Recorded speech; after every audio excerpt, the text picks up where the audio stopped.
and you dig it. And so just want you to know. And I looked at that smile on your face just now. And the first time I ever wished I was a photographer to take that picture and let the world see that honesty and that integrity. And know some of the things I know, how you drive all over the country to chase us down. Chase us down. Okay? We move so fast. I don't know if you're married. I don't know if you're a family. I don't know if you're a wife. Okay? But when we get on here, we bosom friends. Anytime I see you, I stop whatever I'm doing. Hey, my man, how are you? Hey. Hey, man, what, that's, I owe that to you. It's an obligation that you have. How old are you? Oh, 36. So you don't have the right to do what 36 people do. You don't have the right to go to the dance or go to the party. You don't have a right to take that trip to Europe when I might need that plane fare to fly somebody else to feed my people that love me. Mm-hmm. You feed them. Oh, it's one thing being hungry from food. Right. There's another thing being hungry for information. That's right. And that's you the feeder. You got to be the farmer. You got to grow the crop. Huh? You got to till the grain. And at nighttime, when you hear something that sounds like water, you got to go and see if the crop's going to be flooded. That's your job, man.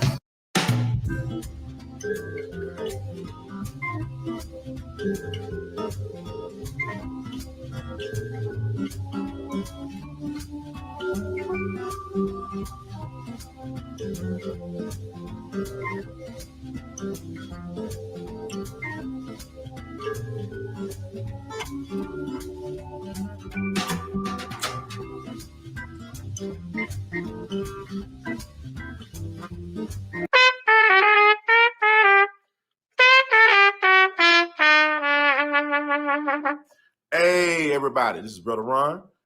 I am asking you all to do me a big favor. Think about supporting the We All Be movement. Your donation is tax deductible. The We All Be Group Incorporated is a recognized 501c3. And I'm just asking you all because I want to keep on bringing y'all quality work through the way that I know how to do best. And I'm going to sing my praises and toot my horn. A lot of y'all were not hip to Dick Gregory until Brother Ron brought him on the We All Be platform, until that Django review we did. Y'all seen another side of Judge Joe Brown, and Judge Joe Brown's message has been amplified. But it was We All Be that brought Judge Joe Brown to y'all back in 2014. And so many others. And we covered so many things. So help us out so we can help you all. Peace.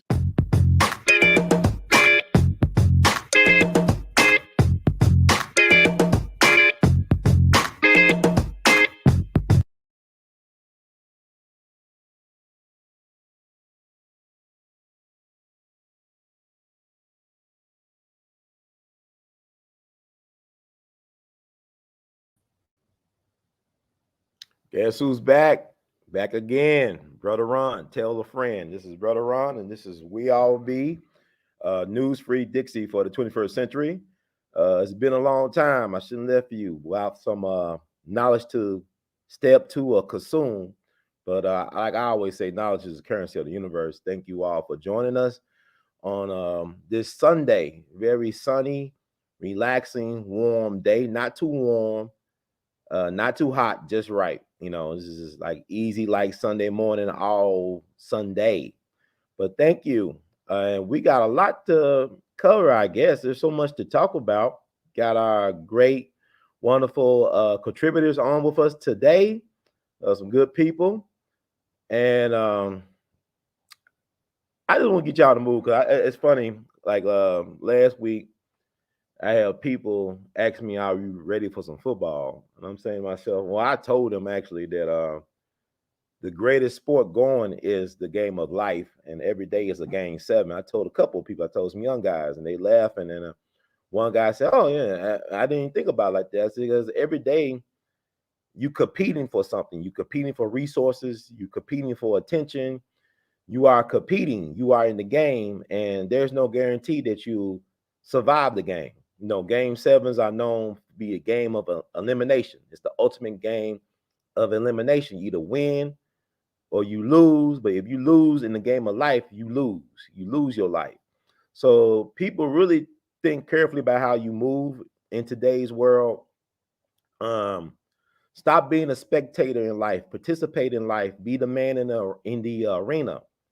Look up that Teddy Roosevelt quote, the former president of the United States. He talked about being a man in the arena, competing, giving it your all, focus, discipline. These are very important things where a lot of things are focused on distractions, misinfo, disinfo, disengagement. Really, I want to encourage people out there to develop their spiritual discernment. Stop letting people tell you this is reality, this is the way it is. It don't have to be that way. What I have been learning through my own process of healing is that you have more control over your life than you think you do. You actually have a say in how your life and your reality plays out. Stop leaving your life in the hands of people. Stop being the victim. Learn how to be the victor. You know, don't make Baba Dick Gregory used to tell me, Brother Ron, if you were molested, if something happened to you when you was 3 or 4 years old, if something traumatic happened to you when you was a little kid, a little child, don't let that trauma or whatever happened to you be the theme of your movie. Your life is your movie. If you live to be 104 years old, but yet you fixated yourself upon what happened to you when you was 4 or 3 or 2, where's the growth? Did you realize your potential? Were you stagnated? These are things to think about. So when you move about life, stop saying that they did me wrong. Because I promise you, if you got relationship issues, you saw those red flags. You had discernment. God was trying to intervene. You had divine intervention. But like somebody told me recently in some failed endeavor I was a part of, you know, in their world, red means go.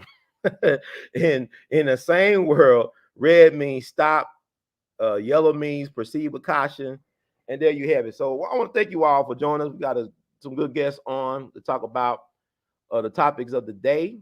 I think it's important in these times that you find your soul tribe. You vibrate with people that vibrate with you, and y'all vibrate to a higher level. But I want to encourage people to be their true, authentic self. In a time of great deceit, be your true, authentic self. So thank you. So without further ado, we're being on our guest.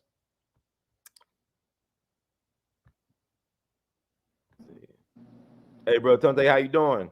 All right, Ron. How you doing, man? Yeah, I'm good. It's good to see you, bro. I appreciate it. And I see you got your friend here. He's a long time listener. Nah, I know who it is. This brother David. How you doing? What's up? You go. I think I'll be looking at some football, man. I know you're a football guy. My team just lost, man. Who, like the Steelers? One and all the Steelers, man. Ain't no other team in the league, man. Steelers, man. I'm gonna ask you this: you think Tomlin gonna be around for one more year, or is this it? I'm gonna better watch his back. Yeah, you better watch his back, man. You know, right now, first game of the year, man, they lose by what 20-something points at home. Yeah. So I didn't see the whole game, but Tomlin been walking too carefree, man. He got to get his team in sync with what he wants. I mean, he started going way back to when they first started having a disorganization in the locker room with what's the boy name? Antonio Brown. Antonio Brown, the running back.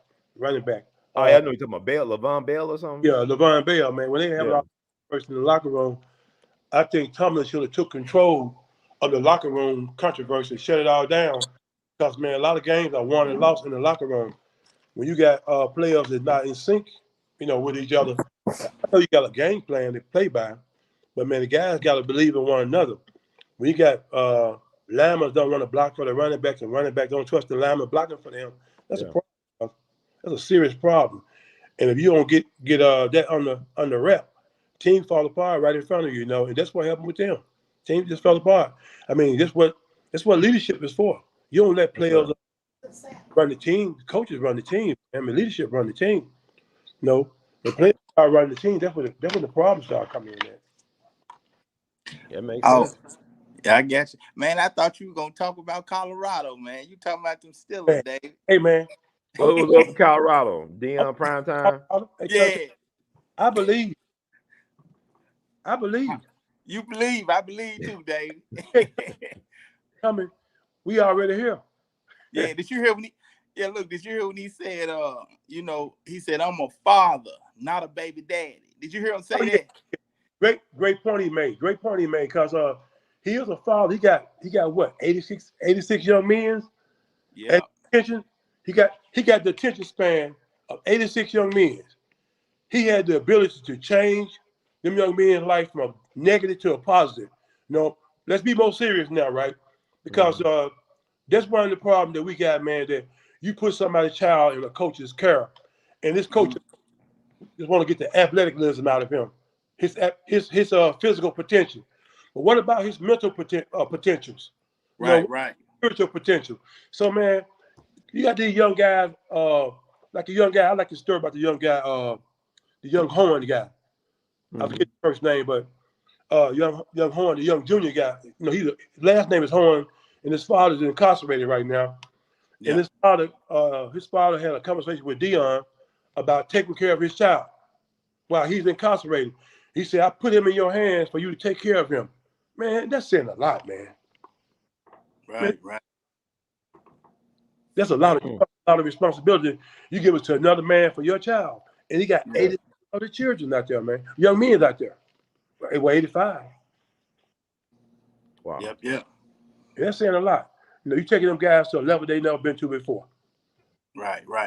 You know, And I was just looking at the confidence in his son, and you know, Travis Hunter, man, and they just, it's like they got a real bond, like a father-son relationship bond, and it's like they buy into what he's saying, you know. And when you look at the confidence in prime time, man, it is off the charts, man, and it just shows why he was the player he was, you know, Dave. right? Yeah, because because sometimes, man, but Ron, what I look at, man, listeners, what I look at is that, man, our personalities, whether we know it or not, can be contagious. You know, and young people, those young guys are feeding off Deion. Yeah. They believe in what he believed, and not just what they believe in. They begin to believe in themselves, man. And so when you can, man, be that kind of, that's why so many coaches around. I say so many of these blue blood coaches, like your Alabama, your Floridas, your Oklahoma, you know, old schools too, you know, who used to dominate at one time. These are Power 5 schools are afraid of this man, because he had the potential, man, to come in here, right, get the best of the best. When the best of the best want to come play for you, Right. right now, the apparel sales of Colorado, I forget who's number one, but Colorado is number 2 in apparel sales. Apparel sales, man, already you went from 10 and 1 to 2 and 2 already. You know, the money that they spent invested in getting Deion here, it has already paid off for them. Right. Man, right now, Deion in Colorado is the talk of the sports world. Right. So we seeing the influence of one man over 86 other young individuals, not even including the coaching staff, the training staff, and all that. Man, that's power, man. Really? Hey, Ron. Yeah. And Malcolm X, like the guy said, man, when Malcolm X came in there, right, and the lieutenant sergeant, whatever he was, when the Fruit of Islam had marched on the police station, and he asked Malcolm X to dismiss those guys. When he did dismiss them, after the brother got released, Malcolm done this right here, and everybody turned and marched away. He said, "Man, that's too much power for one man to have." Right. And that's what Deion doing right now. Right. Taking note. Yeah, and to see his son buy into, and the team buy into what he's saying, man. Yeah. I mean, that's what you got to have to get a lot of these younger guys, you know, under control, man. Yeah. You know, you get them to buy into, your teaching, you know, and it's like dad is on that field, man, and you can see it. Not only do you see it in his son, but you see it in everybody, Dave. Everybody, even the coaching staff, even the fans, you know. Right. You know, I'm sure I'm sure Tante, Brother Ron, and listeners, that Colorado did not haven't had this kind of attention since years back when they had what's the guy's name? He's the coach now in the league, Eric Bieniemy. The Okay. enemy, whatever he is, KC, we in Washington Generals now, or whatever they call themselves, Washington football team, Commanders. Yeah, Commander, right? Yeah, Yeah. back when he was a star running back for them, and they had this quarterback. I think he ended up dying from some rare disease, right? But they haven't had that kind of emotion since way back when, and so now Colorado's alive again, man. To storm the field yesterday, Deion said he never experienced that before as a player, and for them to storm the field yesterday, guess what, y'all? They already talked about college game day coming there. Right. Yeah, I heard that the other day. He brought it to Colorado, Jackson State. He brought it to my state. Man, when Jackson State been considered for a game day? Uh-huh.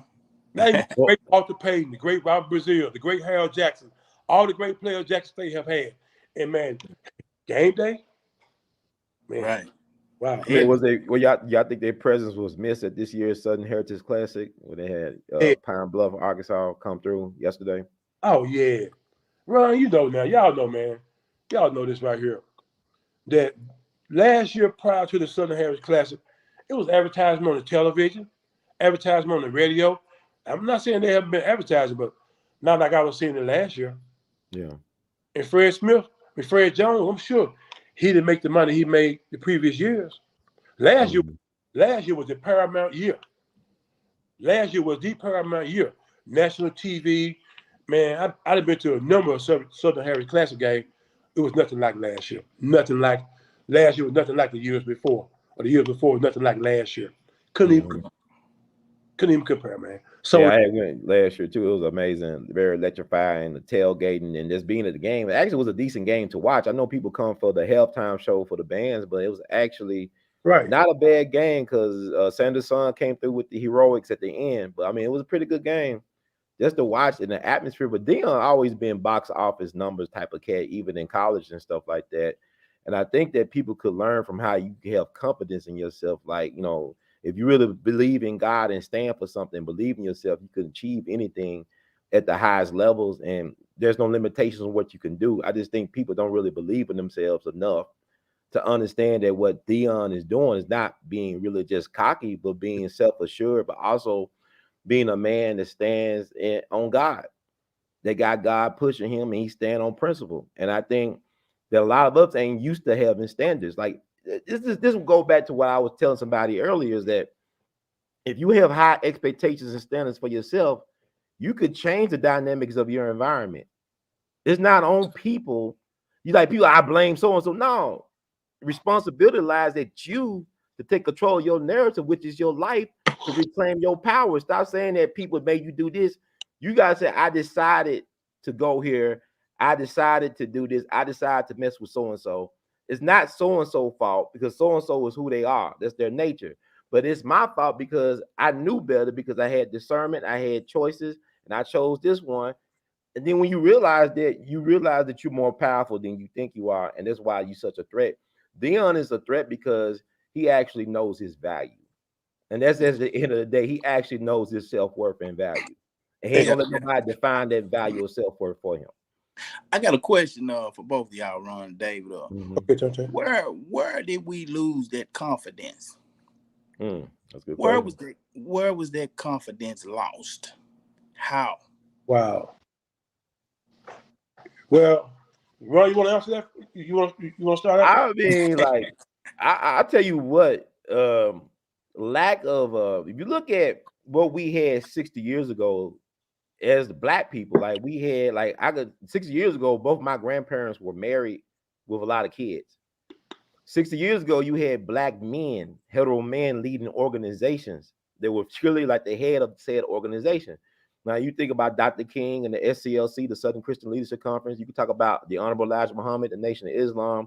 You can talk about Roy Wilkins, the NAACP. You can talk about Whitney Young of the National Urban League, James Farmer of CORE, Congress of Racial Equality. You had Black men that were hetero males who were heads of Black families as well as Black organizations And even now, you can't find that. You can't find like even Adam Clay Powell Jr., probably the greatest congressperson we ever sent from Black America to Congress.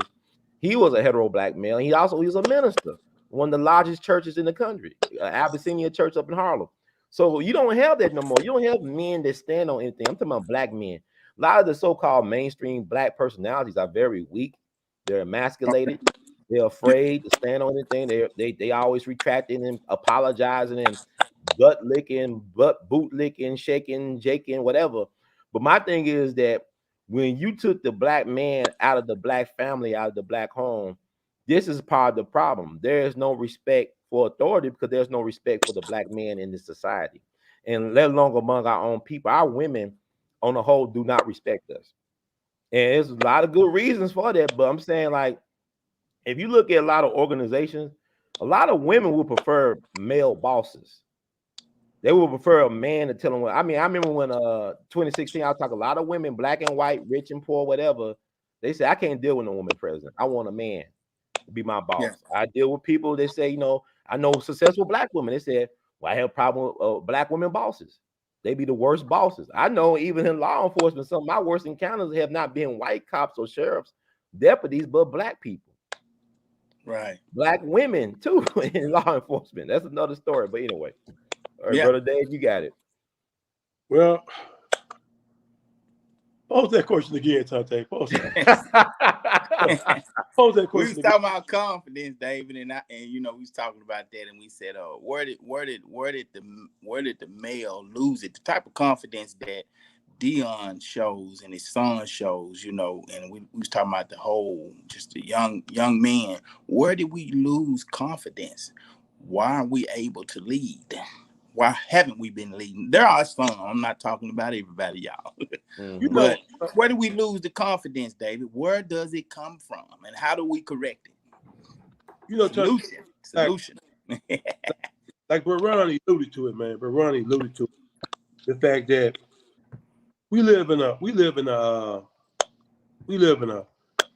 very sensitive society these days, man. We live in a very sensitive society where that most of our education comes from women's in the school system. School system is predominantly ran women's, and these young boys is picking up a lot of these women's traits, female ways and stuff. These little things happen, they want to get, they want to fight. Can't stand being talked about. Can't stand being not ridiculed, but corrected. And so I ended up picking up a lot of these feministic ways. I was using the right term, feministic ways, and it's just that no man in the home. There is a man in the home. What the sitcoms on TV and stuff, how the Black man he's trying to well the mother's trying to make a point to the child, and the man stands and the mother asserting her authority over the child or over the family. We stuff, in those Tyler Perry sitcoms, and we see a lot of that, and so we see it so repetitiously to that it become a part of the fabric. I mean, it become it becomes what we accept. I mean, growing up, man, Daddy was the boss in my house. I mean, I would rather have had a whooping from my daddy versus my mother, but man, Daddy was the authority, and my mother didn't get Daddy way when he was one of us, one of us. She didn't get in his way because he knew how. He knew what it took to get to us, right? And so I think, man, this day and time, a lot of single parents, a lot of baby daddies, that too, are out of position, on the streets doing their thing, and expect for their child to be raised by somebody. I mean, accepting the child to be raised by somebody else, and expect for them expecting for them to get the values. I don't know how they think that way from somebody else other than them that they need in life. Right. If that make any sense to y'all, I mean, it makes sense. Coming off the top of my head, put my child in somebody else's hand. Just like this young guy, I can't call it a young guy first name, but the young homie DeHoan Jr. played for number 5, played for Colorado, the wide receiver. His dad, he was on the phone with his dad, and Deion was there. He put Deion on the phone to talk with his dad, and his dad say, I asked my son to go play ball for you, and so I trust you to take care of my son. So, every guy's man, you incarcerated. He understand what another man of his caliber look like, talk like, act like. So that's what I want. That's why I want my son to go. If he gonna get the guy of this man that he needs, that I can't give him right now because I'm incarcerated. I have to respect something like that. And so we need more men that think like that. I'm saying, man, I want to put my sons in the hands of another man. That if I'm incarcerated or I can't, give my son the understanding that he needs as if my son playing football for this man, or playing basketball for this period, this guy gonna be a disciplinary, I have this disciplinary character about him. I want my son to play for him. I want my son to play around him.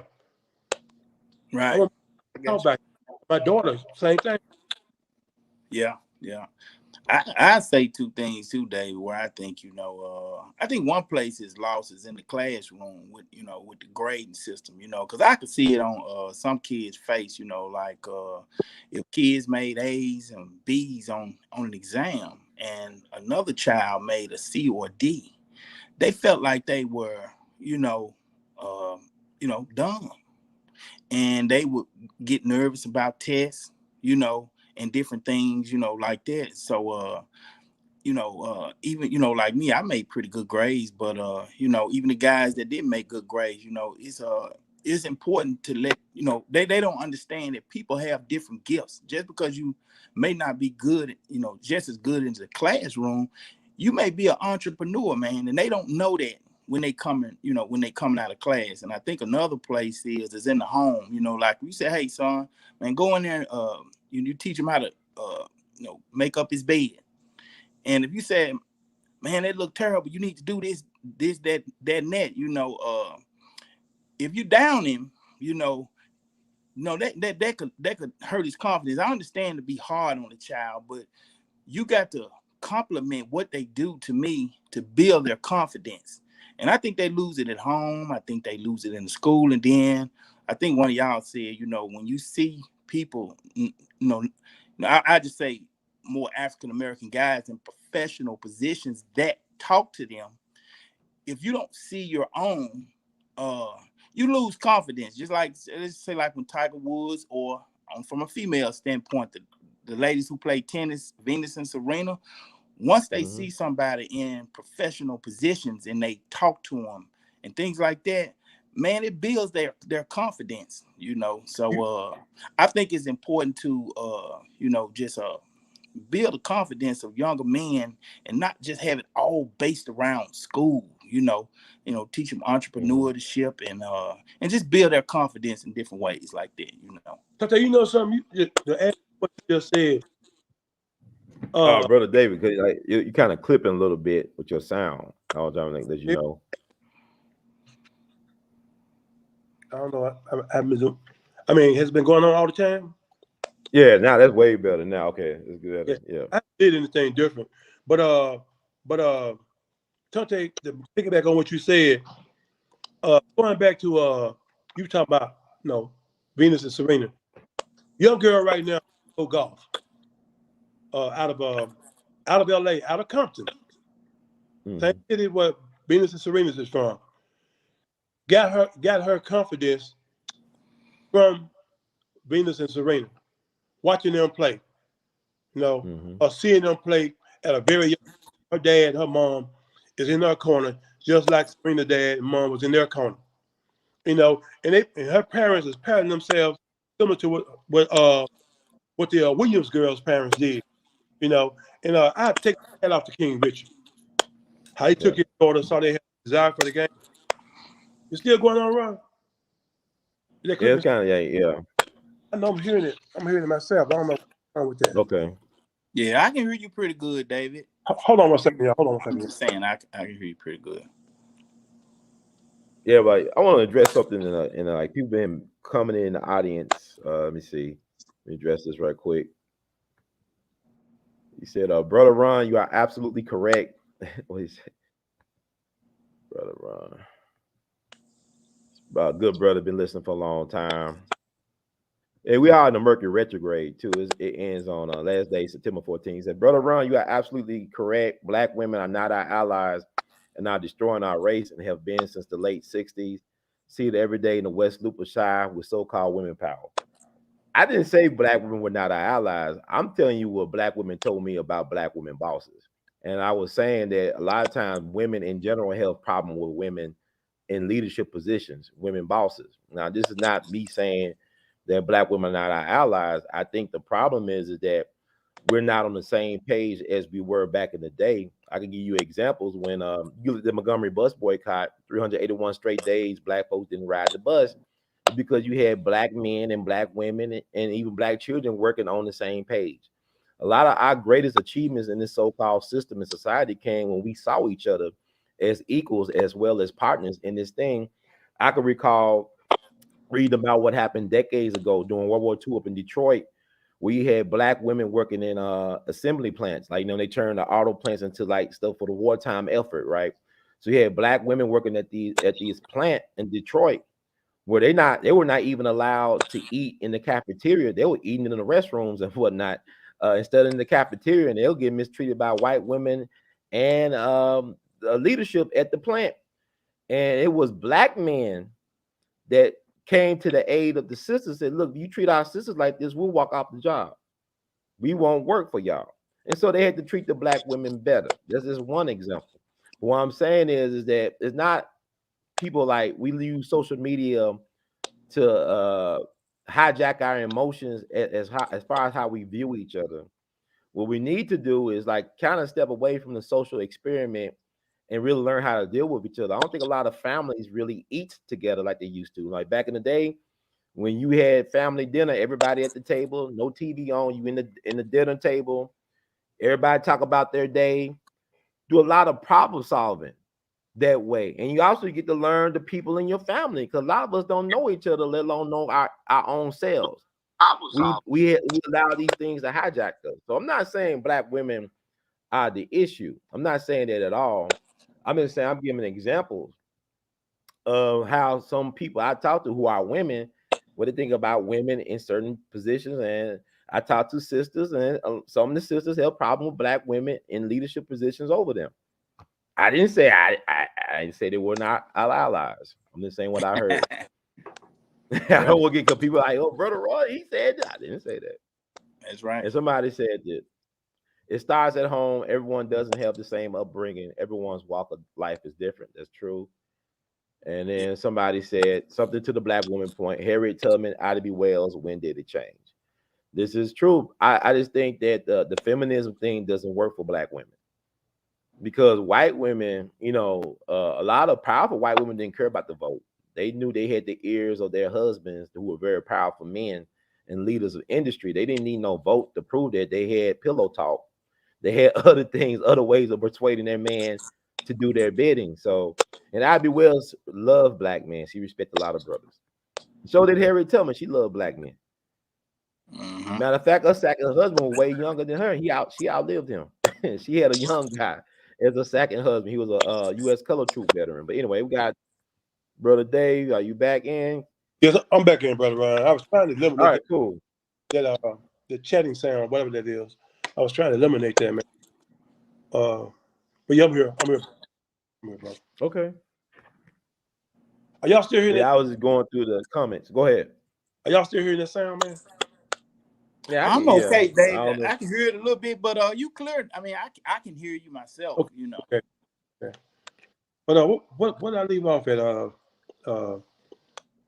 got where I left off at, bro. But yeah. I think, man, we see a lot of a lot of the hidden hand at play in the relationship between the black man and black woman. That's causing controversy, right? The hidden hand is right in front of us. When you watch TV every day, 5 o'clock news, 12 o'clock news, morning news, or whatever you're watching, right? The hand is right in front of you. You got your male white, your you're female black, you're female male black, and so you can play it off how you want to play it off, but it's obvious what's going on right now. Facebook, right? How the woman is being used to to attack her own self, her own family. In the workplace, in the public, it don't matter. She being used to attack her own family, and so to separate her own family. I mean, she being promoted to be the matriarch, instead of letting the man be the patriarch. So I think that's a big problem that we don't want to face, but it is what it is. That's right. Even on the commercials, I'm sitting there watching the football game, man, my own business, watching KFC commercial come on 4-5 times during the ball game. You see a white family, male, with male, white father at the table with his 2 children or 3 children, and the mother in the kitchen preparing the meal, KFC meal, to bring to the family. Okay? Commercial come on again, another series. The commercial come on. You see a black mother and her 2 children together, making out, having meal. Have some KFC. Everybody playing that game before, man. Where's the man at? Why is he absent? In the commercial, why is he absent? You think that that's not intentionally done to show you subliminally that you're missing, or that you matter? Yeah. You don't matter in the big scheme of things. Well, let me ask you something, Dave. What is a solution for that? If the mother and the dad didn't make it, I would say for me, and I'm just gonna put myself in there. Just like if I was raising a girl, if I wasn't making it with her mother, I'm gonna have an aunt, a grandmother, or a cousin that's older. I'm gonna call them, or a friend, true friend, and say, hey, my daughter is going through some emotional things, and I'm a man. I don't understand it. Can you talk to her? And so I would say vice versa for a woman, they're doing their job as a mother because, the man out there and they taking care of the child. But, I just say, hey, I don't think it's good. I don't think they should forget having a positive male figure to talk to their sons. Just talk to them, whether it's an uncle, a granddaddy, or a male friend, a positive, I forgot to put the word positive in front of it, a positive male friend that's on the right path to talk to a son, because to me, a woman can't tell a young boy how to be a man. So, I think in raising them, we both shouldn't forget that, because things are off track, man, and it's obvious. I want to bring this up. Somebody raises in the comments section. It was a very active comment. They said, what about the young men Deion recruited at JSU, Jackson State University? Do we dare forget about the promises he made to those fathers and mothers about their sons? It is premature until we see it through with at least one. Y'all thoughts? Very first part of that question again, brother. I'm sorry, man. I had some. Yeah. What about the young men Deion recruited at JSU? Do we dare forget about the promises he made to those fathers and mothers about their sons? It is premature until we see it through with at least one. I guess it said like a 4 years. I don't know. Now Deion took a number of those kids that he recruited with him. He brought some of those kids along with him. Now, I'm not gonna say that I disagree with how he did things at JSU when on his posture. I'm not gonna say I disagree with that at all. No, which I don't disagree nor agree. I stand neutral on that because Deion did what Deion had to do. Because for one thing, he was disrespected, he was lied to, and he was cheated. So Deion did what Deion had to do. A lot of people mad about Deion's situation, leaving Jackson and all that, but they ain't looking at about the promises that Deion was made. Every time you fill the stadium right beyond 38,000 fans, we're gonna give you this much money, and it never materialized, never. So then Deion did what Deion do. But now, as far as those young men that he recruited and they chose to stay behind because even his own son Shallow didn't want to go nowhere. Shallow wanted to stay in Jackson. So some of them young men wanted to stay, and some of them wanted to go. So I can't knock the ones that wanted to stay, can't knock the ones that went with him. They made a decision for their best, their for their future career. And I don't blame no. You want to go play for Deion in Colorado, then go. He make it for you to come, go. But no, if need be for him to reach out to those parents, say, look here, I'm leaving. I'm going to Colorado. I know I brought your child here, and your child is choose not to come along with me. Then I can't change that. But I can't say he's done all that and he was at liberty to do all that. But sometimes, Ron, we make decisions, man, and we can't apologize to everybody. We can't explain to everybody why we're making these decisions that benefit, them and myself.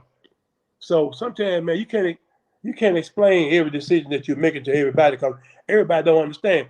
Even a lot of the people at Jackson State, I got a good friend of mine down there right now. Well, matter of fact, a teammate of mine I played ball with. He's one of the administrators or one of the well, he's an administrator down there, right? He didn't understand all the ramifications why Deion left. He didn't understand it right there on campus. He didn't understand all the ramifications. So my thing is that Deion did what Deion had to do, and I don't knock him, man. People say, well, he was talking about God brought him here. Yeah, God can take you away. Yeah. God can bring season to do what you got to wake things up, rattle things, man. Shake things. Cause look what Ed Reed went through down there at Bethune-Cookman. So we see, man, a lot of these black universities, man, are dealing underhandedly, just like a lot of the white PWIs are. So ain't no secret. We understand stuff going on. Stuff going on in government, stuff going on in local government, national government. So things go on, man. So, but Deion had to do what Deion had to do. I ain't mean to go all out there. No, it's fine. You answered the question. You answered the question because I mean I think about like they want him to be like I guess Coach Eddie Robinson down in at Southern, was it Southern? Grambling, or Deion really reminds me of John Thompson at Georgetown. But John Thompson had more support, it seems, than Deion did at Jackson State. They had more resources at Georgetown. But then I like, what John Thompson did back in the day when a lot of them drug dealers like Rayford Edmond and all of them were trying to approach his players, and he was a man. He said, leave them alone. Back up off my players. You can't help them. The streets can't help them. When he gave Allen Iverson a second chance, where everybody just dumped Allen Iverson, and John Thompson gave him a second chance to fulfill his amazing career. So, I mean, Deion to me is like a throwback to a John Thompson. Like, he really stands for his players. He advocates for them. I even think about John Calipari here. People knock John Calipari, but I feel like he was very honest with his players. Like, he told them, look, man, you can always go back to college and get this money for yourself and your family. Make this money for your people. Because DeJuan Wagner, one of the high top recruits coming out of high school, right? DeJuan wanted to stay a little bit longer in University of Memphis, and Calipari said, man, you got to get out of here and get your money. Thank God Calipari told him that, because DeJuan ended up having his career cut short because of health issues. That's right. That's right. So I mean, to me, like, I think Calipari was a great coach, and I think he really cared for his players. I think Deion's a great coach, and he cared for his players. But the thing about it is that people got to understand is that these HBCUs historically have not always treated their talent the best. I'm not talking about just athletics. I'm talking about academians. I'm talking about Dr. Frances Cress Welsing, how she was treated at Howard University, one of the top psychiatrists in her field, how they just got rid of her and dumped her, but yet she still had classes and workshops at Howard for years, all the way up to the time she died in 2016. But I'm saying it's so meant our people do not appreciate what we have in our presence. A lot of times we do not appreciate our great ones, and then we limit the loss of the so-called great one when you didn't appreciate. Like, if let's say this Jesus character came back, right? Let's say, like, well, we like Jesus, the thought of Jesus, somebody dying for our sins because we don't want to be accountable for ourselves. If Jesus came back today, they'll kill him again.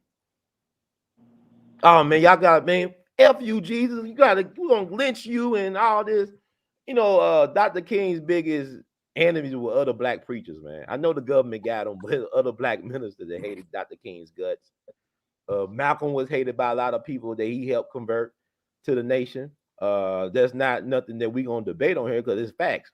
Because some of the kids in the nation helped get rid of them. So that's a fact. I mean, what about Marcus, man? Marcus was Yeah, it was black people that sold it. Matter of fact, they hired the first black FBI agent, James Wormley Jones. That's Google Agent 800. He was hired to neutralize Marcus Garvey. Marcus Garvey had a couple of agents. He even had a minister. If he was Elijah Muhammad, then this guy was like a Malcolm X for him. This guy named Reverend James Eason, who allegedly was going to turn against Marcus, become a Fed snitch, and the black folks down in New Orleans at the Black House took care of him. They assassinated him back in the early 20s, I believe. Who is Reverend James Eason? It's hard to find a lot of information, but this happened. But I'm not saying Garvey had anything to do with it, but Baba Dick Gregory said that Queen Mother Moore helped get rid of Marcus Garvey.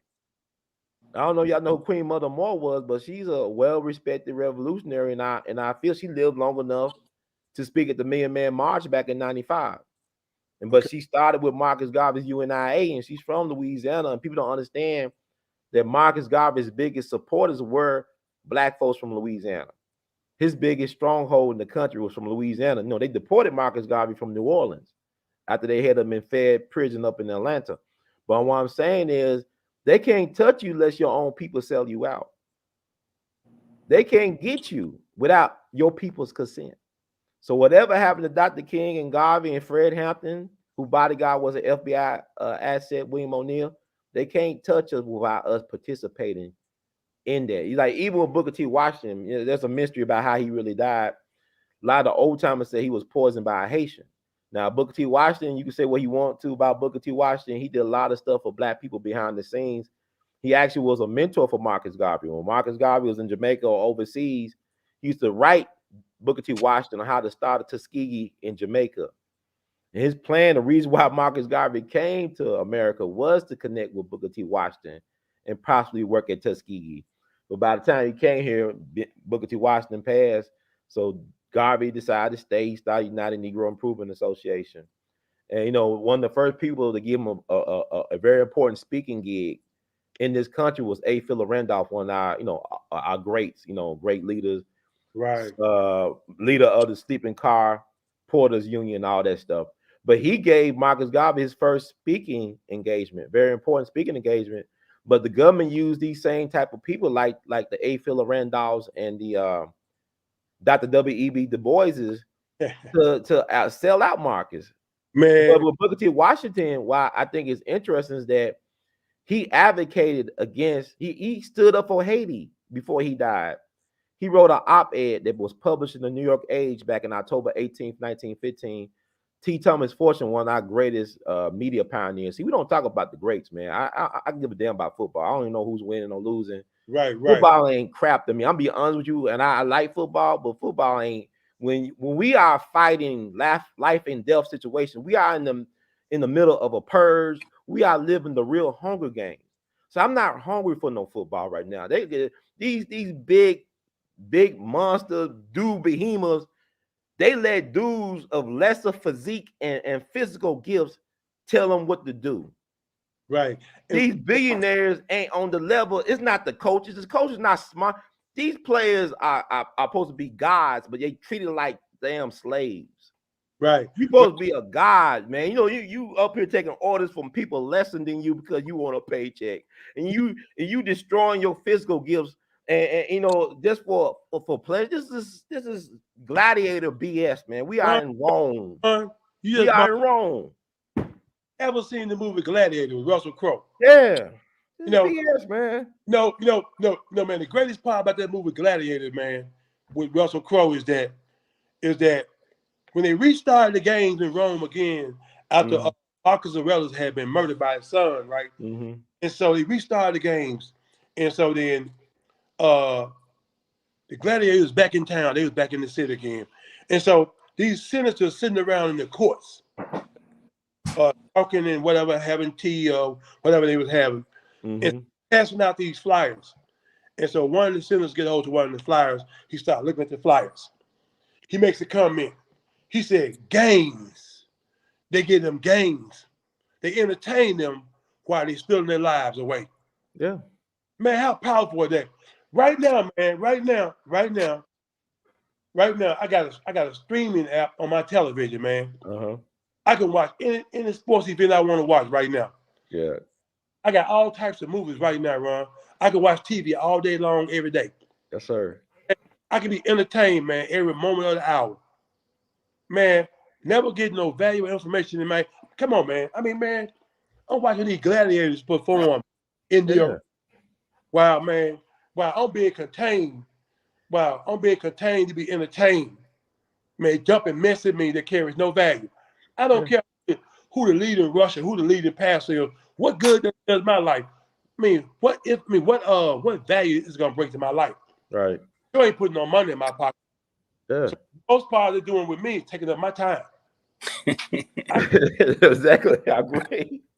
I agree, man. Again, man, I could be reading books, man, learning how to get ahead in the financing game, learning how to get ahead in the marketing game, learning valuable, man. Mama, man, so and so, man, his stats this, his stats that, and all this fantasy football. Come on, man, please stop it. Stop it. You Man. know, yeah, you know what I think it do for them, David? What's that? Tante? It gives them a peace that they don't have through the week and while going to work, because people don't understand how to be peaceful and not let a situation control the way you feel. See what I'm saying? So football is like a peaceful situation for them. They don't understand the power of having peace when you at work and your boss is going against what you say, or you within a household and you're not you and your wife is not seeing eye to eye. And see, people lose peace there because they let those situations control them. And so when they sit down on Sunday, everything is going the way they want unless they team lose, and then they crazy again. Yeah. So I think people, just attaining that peace, man, through all situations is very important. Right. Tante, Ron, I don't mean to be Yeah, go ahead. right. But something hit me, man, about 3 weeks ago, maybe a little longer than that. And I've always had this feeling where ever since I watched this movie, man, Back to the Future, right? Maybe just started waking up thinking about some stuff. And how they had this book that could tell you all the scores of all the games that had been won for a certain period of time, scores of all the major events, boxing events, baseball events, track and field, whatever. Who won, who lost. And this guy, Biff, who was the bully on the movie Back to the Future, had got hold to that book and became a billionaire, man, by knowing all the scores and everything. So I said, man, wow, all this stuff is just rigged, man. It's just rigged. Yeah. So man, I'm watching, I'm trolling the internet, right? Right. The internet, just looking at this, looking at that. What in the world? These guys talking about, man, how these athletes now, NFL athletes, how they had to stage certain events, blown out knees, ruptured disc, and all that kind of stuff, I said, man, hold on, man. These football players saying that they was given a script that they had to follow for that season. You're gonna blow your knee out in game 3. You're gonna blow your knee out in the last game of the season. Y'all going into the NFL playoffs. You won't get a chance to play in the Super Bowl. Your team get there. All that kind of stuff. Without a real injury, they had to fake an injury. So go like, whoa, man, whoa. You mean tell me, man, that y'all been faking this? Y'all been faking this stuff? Y'all been lying to us all the time? I never know nobody personally that went to the NFL or NBA or whatever, Major League Baseball, said that they had to fake something. But man, going way back to the Boston Celtics and L.A. playoffs when Magic was a rookie, they playing against Boston and Larry Bird and Red Auerbach. I forget who L.A. coach. I want to say Fitz, whatever his name was. No, not he was Boston coach. I can't remember who L.A. coach was at the time. Pat, I can't remember who the guy was. Anyway, and how L.A. was winning the series. They playing in Boston. Magic, man, messing up left and right. Magic throwing away passes. I'm like, no, man. No, this can't be, man. Head out back so people don't want to of all time. Well, like even back then, I was saying like, wait a minute, man, this can't be something wrong with this right here. Magic better than this right here. I know Magic better than this. And so them guys have been throwing games, man, all along, all the while. Right. Man. Yep. Right. And we've been being played, man. So when I see this stuff on the internet, like today, different players talking about how they was told that you got to do this and you got to do that. Think of injury, you know, and they was given scripts and they playing their role, man. And so we see this stuff going on in sports. We see it going on in politics. We see it going on in, you know, other parts of life. We think that, hey, it's just something just supposed to happen. No, it's a script.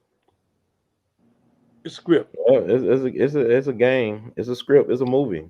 You know, like I was looking up this guy named Carol Rosenblum. He used to be the owners of the Baltimore Colts. He ended up switching his team on the Rams. Then all of a sudden he was swimming out the coast of Florida. And he died. He drowned, died of a heart attack. But even his son thought it was suspicious what happened to him. But these owners were known for betting against their teams. He actually bet against the Colts, from my understanding. He had a lot of money riding on his own team to lose their Super Bowl against the Jets. That's the story, and these guys are connected with organized crime, and they ain't talking about Pete Rose, and you ban Pete Rose from betting on his team or whatever. But the team he put together won the damn World Series the next year. So I mean, he's like the all-time leader in hits and stuff, and he's Charlie Hustle. He's still in home. I mean, Pete Rose to me deserves to be in the Hall of Fame. That's what I'm saying. But the thing about it is, it's like Donald Trump. What people don't understand about Donald Trump is like they hate Donald Trump, but he told you the truth. See, the thing about it is you can't handle the truth like A Few Good Men. You talking about movies. What about Jack Nicholson and A Few Good Men? You can't handle the truth. He told you the game was rigged. Anytime somebody can own a casino and file for bankruptcy and make a profit, you know the game is rigged. Yeah. He never filed for personal bankruptcy. He never went hungry. His family was well fed. And why should he pay his taxes if the game is rigged? It's like you go back. They talking about Donald Trump about election interference. Let's go back to 1948 when Truman was running. When Truman was the incumbent president, running against Thomas Dewey, the former governor of New York. There's this famous photo of Truman holding up a paper said Dewey defeats Truman, but Truman won. I bet you didn't really win. I bet Dewey did win. The reason why, see, the thing about presidents, they're not as smart as we think they are. It's like you could be a 4-star general in the military. The reason why you're a 4-star general in the military is not because you're the smartest person in the room, because you follow orders and don't ask questions. That what makes you top leadership in the military. Normally, your presidents are C+ or C- students. See, that's what people don't know. Like Franklin Roosevelt was a C+ student. He was a legacy at Harvard University. Truman didn't even go to college, but Truman was needed at that time. Let me tell you why they needed Truman, was to acknowledge the state of Israel, was to establish the United Nations, and also to form the CIA.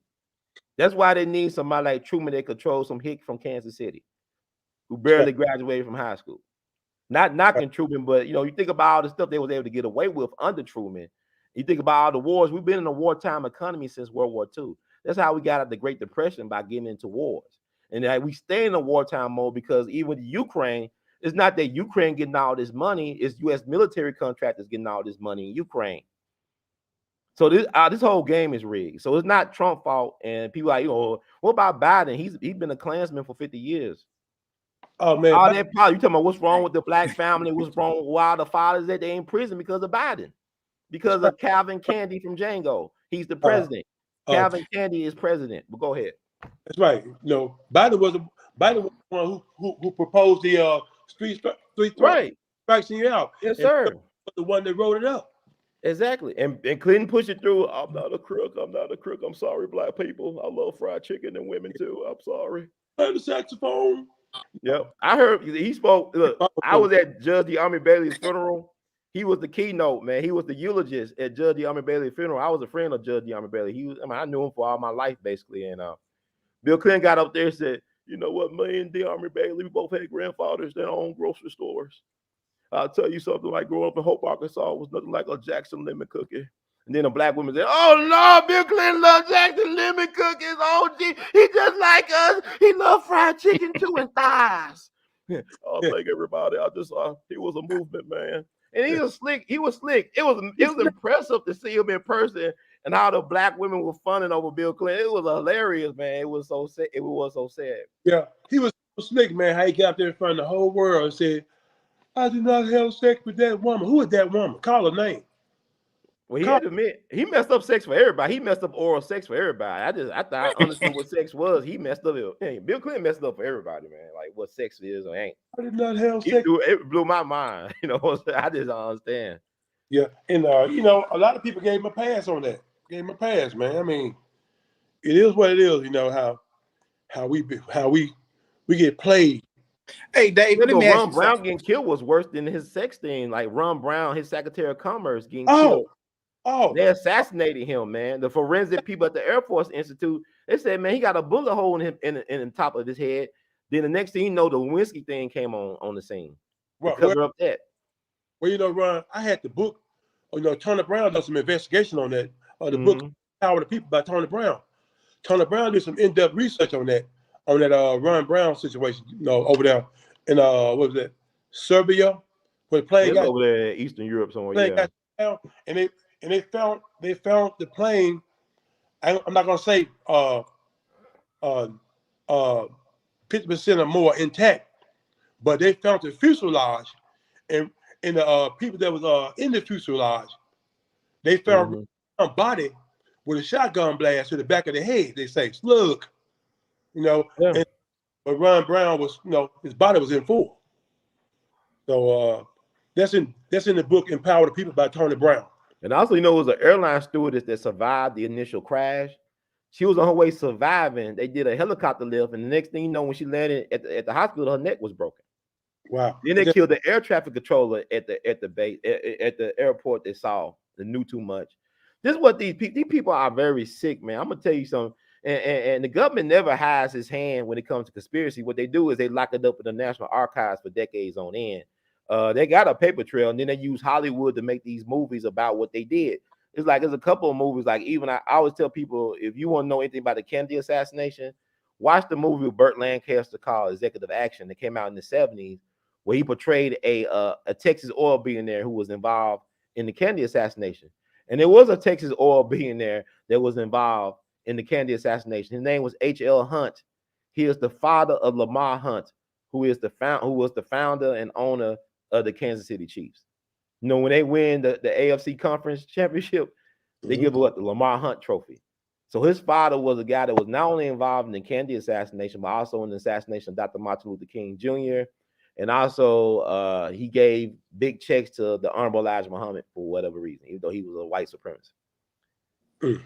So this is real football. Life is the contact sport, man. This is the real deal here. But people, Pat Mahomes, I don't care about all that. I really don't. Not at this point where I can't afford. I gotta make a decision. Do I pay my light bill, my car note? How do I pay my rent when they breaking into my car? When that money got to go to repairing my windows.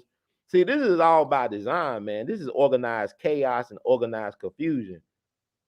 This is BS, and people got to wake up to the fact. Stop caring about how about them Cowboys. They killed a president in Dallas, and yet Dallas is booming. And people still talking about they killed Dr. King here. Shit, they killed a president in Dallas. They ain't stopping Dallas from booming. That's right. You know what? Stop thinking about, hey, they killed Dr. King. That's why we like that. Memphis is just a cursed place. Memphis is a blessed place. You Negroes don't have no idea of who you are. And that's the damn problem. Because you lack knowledge of self, because there's no foundation for knowledge of self in this city. You can't get that from school. School never been responsible for teaching who you are. Your people should know who you are and where you come from. Your people, your family, but the family has been destroyed and compromised, whereas you got women running everything and running to the ground. Let's be honest. Women have ran things into the ground. I think you answered my question, man. I mean, I'm gonna get in trouble, but I'm just a gentleman. So I don't care no more. But go ahead. They gonna dump you, man. I wish we had him in the studio, baby. Go ahead, Dave. Yeah. They gonna get on you, Ron. I already know, man. They gonna get on you. That's good. That's good thing. That's good talk, man. It's good talk. I think good talk, Tante. Wait, Ron. Hey, Ron. You think, man? Well, my question was, man. You know, why is Memphis stagnated? Because early 70s, man. Early 70s, Memphis was one of the most productive cities in the South. if not the #1 city over Atlanta, Little Rock, Nashville, Birmingham. Even though Birmingham, even Dallas, they compete with Dallas. Dallas still booming. Yeah. Birmingham, but Memphis was booming. But something happened in the mid-70s. What happened to stagnate this city, man? I understand Dr. King got killed here, and a lot of companies start, corporate companies start moving out, like Holiday Inn and other places. Truckland started shutting down. What was the cause of that? What was Well, I'd say, David, from a man's standpoint, I came through high school in the 90s, 92, 93. Well, you say a lot of parents weren't making what now, I don't know if this is on a high scale, but a lot of parents weren't making good money. And when the crack hit in between 88 and 92, it took a lot of men off the street, man. A lot of men did 10 years, David. They get caught with a quarter kid, half kid, something, and they left. And man, and the drugs, just think about it, man. If you in a house, your parents making $7.40 an hour, and they not really making rent, daddy or mother may be messing off their money in the street, and then you get a kid come up under that. What are they to do to survive? I had a lot of friend girls, man. They was taking care of they younger brothers and sisters in the 8th grade. Yeah. Mama on drugs, dad ain't there, boyfriend selling drugs, and you got an 8-year-old child with 2 little sisters and a little brother 2 or 3 years younger than them. I mean, what do they do?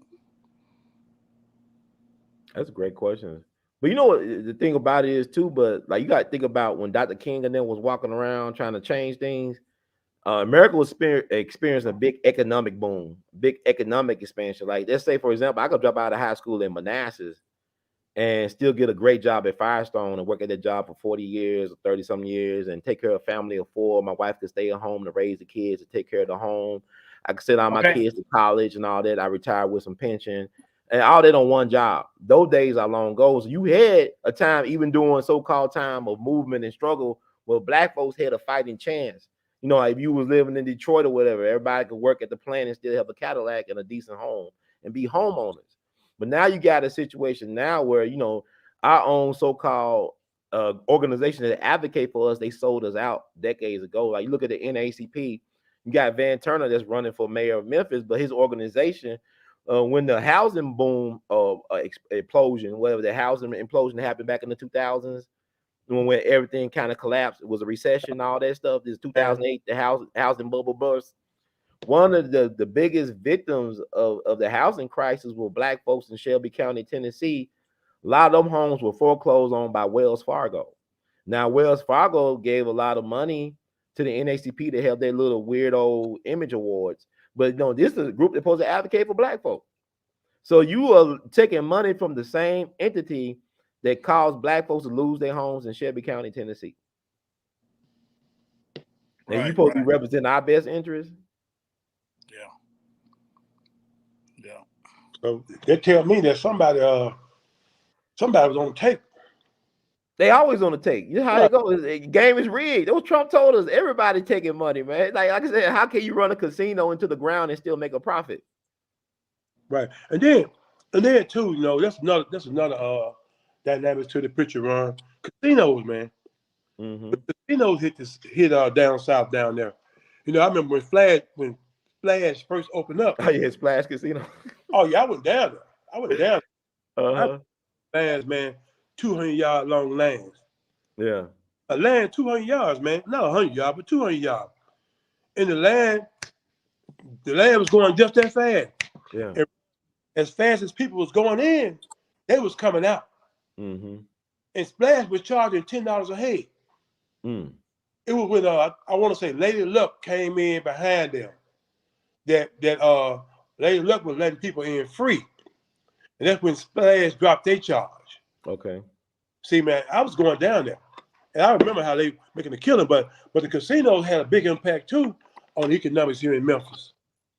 Yeah, and then just say like David, even and just like Ron was saying, knowledge is I think he said something is knowledge is the currency. And just think, man, like me, man, I ain't gonna lie, I sold drugs when I was younger, man. And David, man, I paid for my first college class with drug money. Wow. You okay carrying all this? You sure you okay?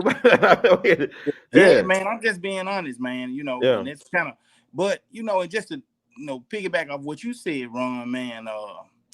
And I didn't know that because I wasn't working, I could get a Pell Grant. I didn't even have to pay for class. Right. After I found that out, Ron, I went and applied for a Pell Grant, straight A student now. I went and paid for a Pell Grant. I mean, I got a Pell Grant from the government, man.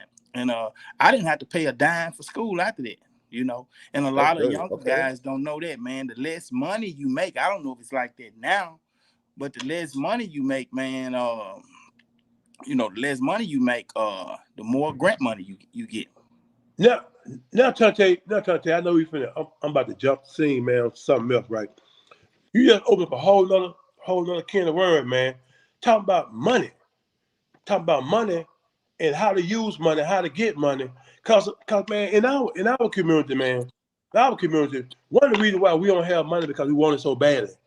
That's one of the reasons, man, no, we don't know how to handle money. We don't know the value of money. We don't know how to use money. And it's sad to say that now our grandparents, man, was more efficient with money, with the little money they had, than we are with what we making today. Like, man, on the average, man, we probably making what? 5 times, 6 times what our grandparents was making right per hour. More than that, probably 10 times. And so what are we doing? I know things have changed. The value of the dollar has dropped significantly within the past, me being 61, the value of the dollar has probably dropped by what? Man, probably 25, 30% since I was coming along. It probably lost more value than that. But when you can go into the store, man, and buy 2 cookies for a penny, 2 big cookies, right? Now out of the store with a penny. They were a penny. And, man, they probably slapped you around. Get up out of here. Call the police. But I'm going like, man, we don't know the value of money, man. We don't know how to handle money. We don't know how to invest money. And that's a big problem in our community. It's a big problem, man, in the black community, in the I don't know how you put it right, but I'm saying it's a big problem. Yeah, but that's because they don't understand that, once you get a decent job, man, you go to college, or you entrepreneur, or you just get a good job. They think it take a lot of money to buy a car. They don't understand that, they can go to a bank if they've been on a job for a year, 2 years with income. They don't know that a bank will get them the cash to go pay for their car, and they only have to pay a note, man. A lot of people think, man, that they got to pay cash for it. It's just how far people are behind, like I was when I came out, man. David, man, I was just behind, had been in the circle, and I'm not ashamed of that, because I changed my life. I stopped everything I was doing, man, and now, working, I got a good job, and I try to stay on the right track, man, Right. And I don't, I try not to down younger guys, because I know and understand the situation that they are in, because they are in real situations right now. A lot of these kids, man, they parents let them come home with guns. A lot of them not getting fed when they come home, So, I mean, how do you expect for that child to react? You remember when you understand what I'm saying, David? They really coming from some tough situations, man. And you have to deal with it. And people who've been through it, like me, I don't know you, maybe Ron, if you came through a rough situation, man, we have to talk about it and let them know, we not just men up here with good jobs, and we didn't have any issues that they're going through. We all had that. You know what I'm saying? Right. Just like to this day, David, I work a job, and then sometimes, I may get off work and go put in a water heater, $300, $400, guys who out there robbing trying to take somebody's purse that ain't got $100 in it. You know, they don't understand, man. They can go put in a water heater for $300-400 if they learn how to do that. They don't understand the avenues that take them out of the situation that they're in. You know, it's because, you know, people like us, you know, we're not talking to them, you know, and they don't know what to do. Okay, I'm done. Go ahead, Dave. You can go home at the end of the day and go to sleep and sleep peacefully. Not worry about, man, the knocks looking over your shoulder, the knocks trying to set you up. See, when you're doing things the legitimate way, in the right way, you don't have to worry about the knock coming looking for you, knocking on your door. Hey, where's he at? You know, kicking your door in, you know, 3, 4 in the morning, trying to catch you off guard or whatever the case might be. See, when you living legitimately, man, a lot of things you don't have to worry about. See, and then too, when you out there around the right people, you know, people who know some things, who try to do some things, I believe in it. I believe in the old saying, iron sharper than iron. You're around people who just as sharp as you are. Because sometimes you're gonna say things, they're gonna say some things that gonna prick your curiosity, right? And so I tell my sons all the time, man. I used to say all the time to my son, man, all I gotta do is look at your friends and tell what you into. Right. I can look at your friends and tell what you about to go do, what y'all doing. Because man, tell off on you, you're gonna tell off on them. So no, I'm kind of like a person. I'm kind of like a Black Panther or a Lone Ranger. You know, I don't deal with a lot of people outside of work. I just don't deal with a lot of people. And so, you know, it's like but when I do deal with people, they're gonna bring something to the table of value to me. And I hope that I can bring something to the table that's of value to them. So, you know, and that's why I like to be around people that's economically demanding. You know, I mean, I didn't have no mentor. I wish I would have had a mentor, somewhat of a mentor coming up, right?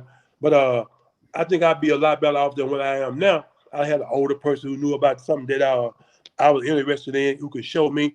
And that's what a lot of kids, man, I find coming from these affluent families and stuff, their mothers and fathers put them in the hands of people who gonna mentor them, you know, who gonna guide and show them how to deal with finances. Remember in high school we had economic courses and stuff. They don't have that now in school.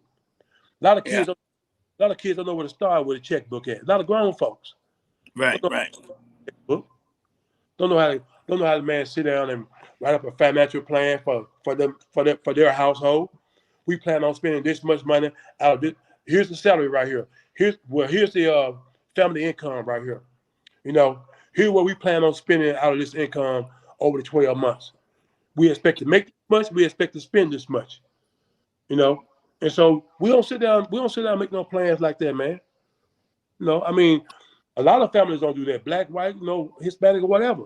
But when you do have a plan like that, it can make you more successful as a family or as a group. Yeah. You know, so when we start looking at stuff like that, we start making plans and planning out every day. Because you don't plan for yourself, somebody's gonna plan for you. You don't plan your life for yourself, somebody's gonna make your plans for you. They're gonna give you a schedule, give you a routine. Right. You know, they're gonna put you on it. Man, the comment section is very active. I just want to read some of the comments. Barbara D. Gregory told us it's a game. Thank you, Sister Barbara, long time listener from Detroit. Herb Reed said, Tante said it. If we're in control of our minds, we can keep our peace. And let me see. It's a couple of things, but this it's like I'm gonna read a couple. I just want to get y'all thoughts about a couple of them in particular. Let me see. Brother Music Gnostic got Memphis ties in Chi-Town. 2030 is the year, and Brother Ron, Memphis is a blessed city. The city of the dead translates to city of soul and spiritual. The hidden and Latin city is the root chakra. Okay, we will see. Okay. And this brother said, let me see, I'm just reading through. Brother Ron, we have been living in a system for thousands of years that has been ruled by men, white men for the majority. What we see as good and bad is through that perspective. And then to add, Barbara Gregory said on your interview that we have transitioned into the age of Aquarius, the transition from darkness to light. And so if for the moment we can examine what role women are playing in the destruction of our male-dominated society, it is just the age we are in. Okay, I mean, there's a couple of people like people got very strong opinions about women in particular. It ain't me. This is not me. This is people because we don't know anyone who is alive right now that can give us examples of systems and structures that are built upon the perspective of women who are in control. Interesting. And somebody add what he said too. He said, what he say? This is interesting. Maybe we will benefit as black men more than where we are now in the systems that are being destroyed.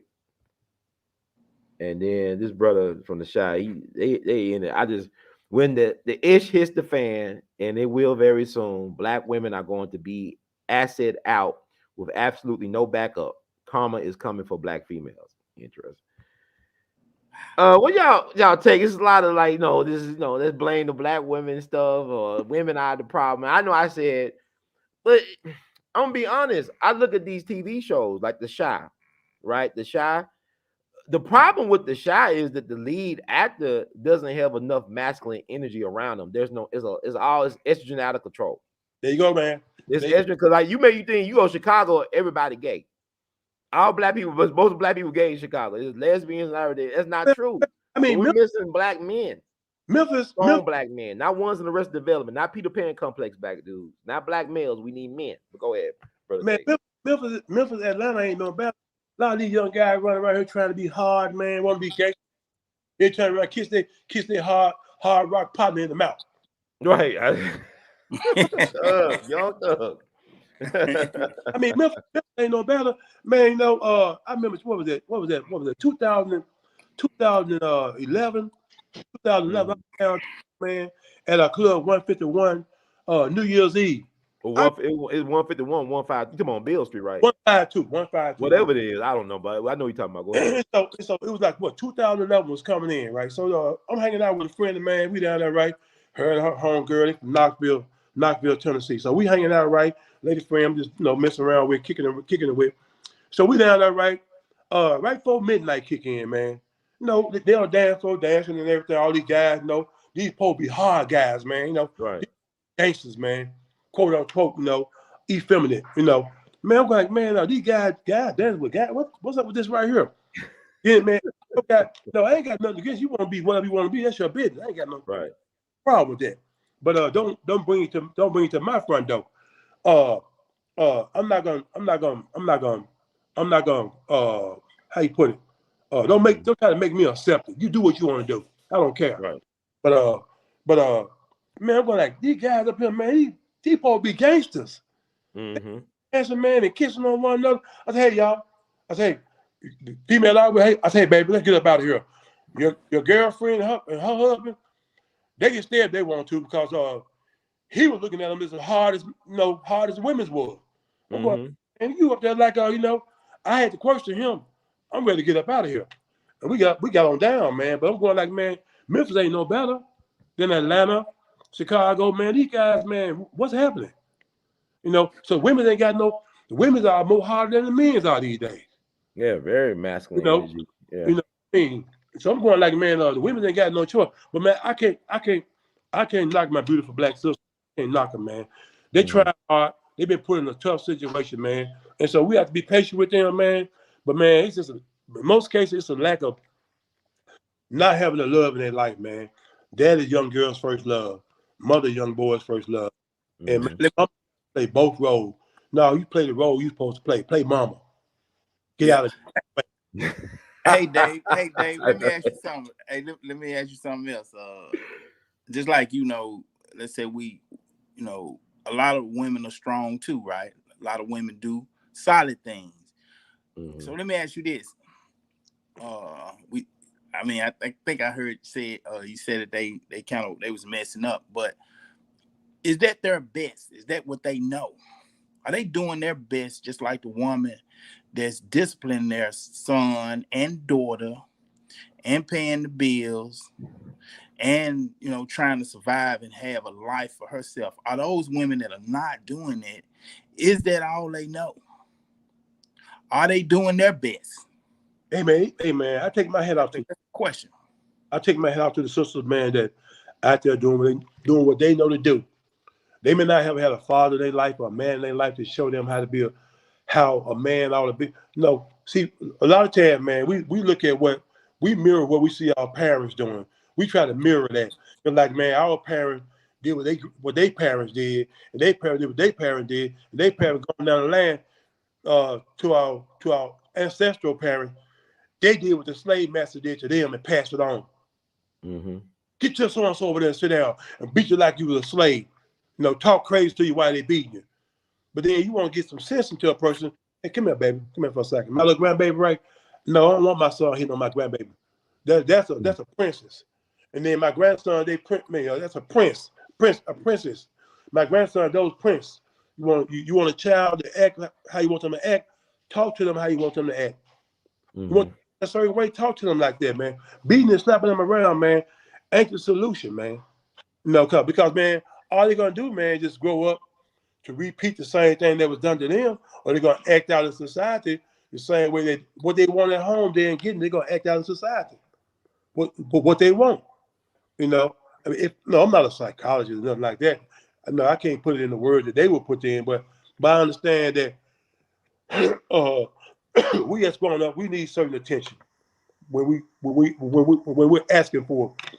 Children's the same way. They need certain attention when they're asking for it. They can't ask like we ask because they don't have the understanding that we have. Just like a man want a woman to be passionate with him when he want to be passionate with her, and then she might not be in the mood. You might not be the one that she want to be passionate with. So then I mean, you got to understand the fact that, man, hey, I need certain attention. I need it like this or need it like that. And if you wouldn't give it to me like that, then fine, great. Our children the same way, man. And so, man, but back to that woman, if that's all she know how to do is treat that child the way that she's treating that child, trying to get that child what she think they need, man, I can't knock her for that. I can't knock her for that. Okay, and one more question I was gonna ask you. And I was talking to one guy. I was out doing a little work, and he was like, "Man, well, some daddies are in the penitentiary. What do you say to that situation?" He ain't in the penitentiary. He not fulfilling his fatherly duty. He's a deadbeat. Okay, but what's the solution You for don't that mother? For that mother that's at home, with the child, and the dad is in the penitentiary doing 10. Okay, dad in the penitentiary doing 10. If there's a man. I mean, she shouldn't stop. She shouldn't stop her life. I understand that you have to be careful bringing men into the lives of your children, even bringing women into the lives of your children. Same thing. Some women don't care about that man and what he got, and what they can get out of him, and care less about his children if his children is with him. Care less, man. So vice versa.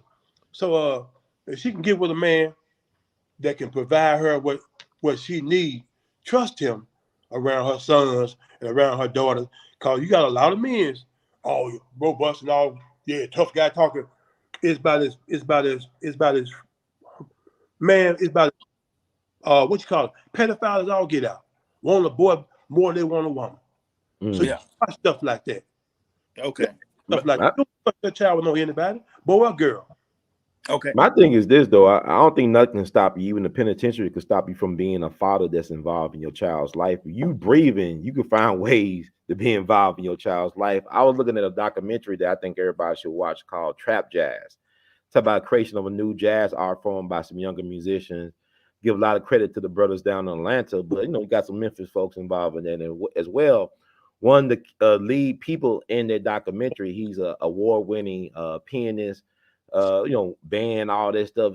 But his father was a very well acclaimed church organist in the Atlanta area, but he had to go to prison for almost 20 years. But what he did was to help his son further his development as a piano player. He would record lessons for his son to send him back home so his son could practice with his father, listen to his father's recordings. And he even did a CD in prison because he was so well respected and revered that people donated money and resources for him to have a recording studio in the prison. So what he would do, he would send home lessons to his son, and his son would listen to the tapes and stuff and play.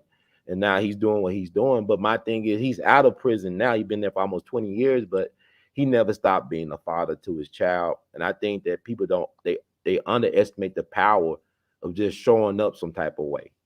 You might not have to be there in the physical, just show up some type of way, because children need the support, the emotional support, and confirmation and validation from their fathers. And this is what hurt not only women or young ladies, but also young men, the lack of fathers. And then, what people don't really appreciate is that, you got to learn how to forgive yourself. Yes, sir. You got to learn, even if you fell short as a so-called father or whatever provider, you got to forgive yourself, because it's some stuff that happened that you may not have been aware. Like you talk about the Pell Grants, Brother Tunte. There's a lot of things we're not aware of.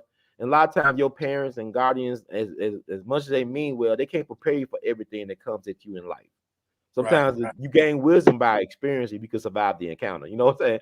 And if you can learn your lesson. But I just think that Black fathers are phenomenal, man. Like I look at, like even if you're not a biological father, just being there for a kid in their time of need, rites of passage is very important. And so I just think that people got to understand that this country will never be all it can be, or it should be, not all it could be, because it could be a lot of crazy stuff, which it is now, but it should be without Black males being treated with respect. We must make sure we raise these boys correctly. I ain't gonna blame the sisters for every and all things, but it just, we gotta pick better. We gotta choose better. Like people take more time choosing where they want to eat dinner or eat for dinner than they do choosing a person to lay down with and help kids. Yes, sir. That's a problem. You take more care in choosing the brand of tennis shoe or type of tennis shoe you want than who's going to be your wife or your husband and stuff.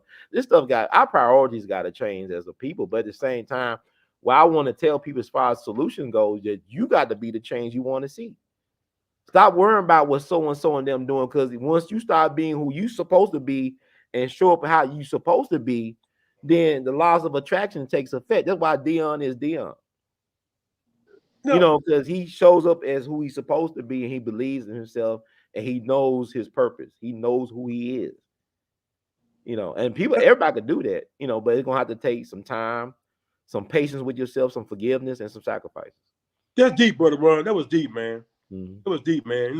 And man, a lot of times, we don't, we get so religious, man, so fanatical, man.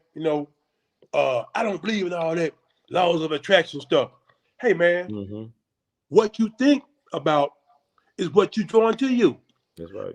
What come out of your mouth is what you draw into you. Man, the universe don't care about what you say. The universe only responds to what you say. Mm-hmm. So you say, man, I got a headache, man. Man, you make me sick. Man, I can't stay. Sick. Keep on repeating it. After a while, you're going to be sick, brother, because you let me get inside your head or thought of me, saying something right. It's making you sick, but it came out of your mouth. The laws of the universe don't care, man. Cause and effect. You let it come out of your mouth. You do something right. Now, it might not happen right there and there, but it got to go in a full circle and get back to you. And when it get to you, knock you down, where that comes from? Oh, you forgot what you said. Cause and effect. Like, huh? Somebody say something? No. I just said it's pretty deep, man. I was just agreeing with you. That's no, bro, Ron, keep that off, bro. Yeah, it's my fault. Y'all gonna blame for everything. Y'all try to keep y'all jobs. I understand. You try to keep that job. I understand. Yeah. But, they got me think I'm a woman hater on here. I'm not. I love women. I love Black women. My mama's Black. Come on, man. That's right. Word create. I love my mama. I took care of her yesterday, so I don't have no problem. But we need to be honest about it. Because I'll tell you something. I'm about to go to my class reunions 25 years out of high school. It's crazy that they making a list of all the people who passed away. Huh? 25 years out of high school, 42 years out of high school. All right, but think about this, brother. I got to ask y'all about this, because this is what troubled me, though. We having our reunion in November, but they said, well, let's make a list of all people that passed on. Nothing but dudes is dead. My fellow male, women, they living their best lives. They got grandkids and kids the same age. They got work on their third marriage, and they twerking. But are they still? But a lot of people are not living the best life. A lot of people are zombies. They just existing. But I'm saying it's an amazing thing that a lot of my classmates who are men or males couldn't make it to the 25th, or could make it, like they all gone. But man, because bro, I think, man, one of the reasons for that is, man, because we put too many unrealistic expectations on ourselves. We try to push ourselves, man. No, first of all, I like to ask those guys that are not here, classmates that are not here, and mostly men, what was the cause of their death? Yeah. No, that's a good question. What was the cause of their death? And man, and man, why they feel like whatever the cause of their death, was it working like a madman, doing drugs or whatever the case might be. You have to do a little research on what was the cause, and then whatever caused it, right? What pushed them to, was it drugs, was it murder, or what was the case, man? I mean, a lot of women that you don't find many women, getting murdered versus men in this city. You don't find as many women doing drugs, and you find men doing drugs. A lot of times, the women are the one, man. They're the one that's taking care of the families. Men go out here and produce a family, produce children, man, and move on to the next one, on to jail or whatever the case might be, or on to the graveyard, and leave that family behind, man, to struggle and be stressed out. Man, I know of a family right now, man. Right now, this girl got 5 or 6 young kids. 6 young kids, man. One just graduated, one in high school, and the other 4, man, young. And he died, man, in bed. Wow. In bed. Died in bed, man. Young family, man. Left behind, man. So man, who they gonna follow? Who they gonna follow on? Welcome back, Brother Ron. Somebody said in the chat. Yeah, it's been a long journey, man. Well, go ahead. I'll talk. I can see the struggle for them kids coming up, man. I can see the struggle, man. See the struggle, man. I mean, it's sad. It's sad, man, just seeing that, man. Tante? Yeah. You said struggle. Yeah.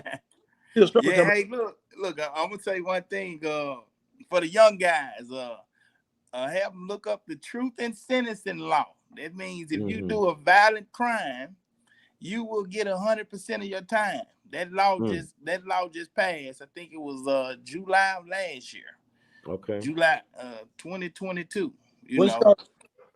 Truth and sentencing. Wow.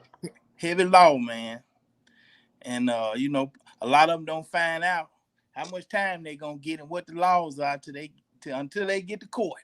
Here in the state of Tennessee, on? Huh? That was passed in the state of Tennessee? Yeah, yep. Wow. So it might have been in response to the man, I don't know, never mind. I was gonna say the Elijah Fletcher kidnapping the jogger, the billionaires. Yeah. Is that response to that? Nah, but it was passed, you say July last year, right? Yeah, it was July. So that happened after that. I don't know when that happened. That happened sometime I don't know. Maybe it happened after that. But I think it's interesting. I want to put these comments for y'all to digest so y'all can see them. How about the son-husband paradigm with single mothers? It warps a young man's mind. Fathers are essential. That's interesting. Oh yeah.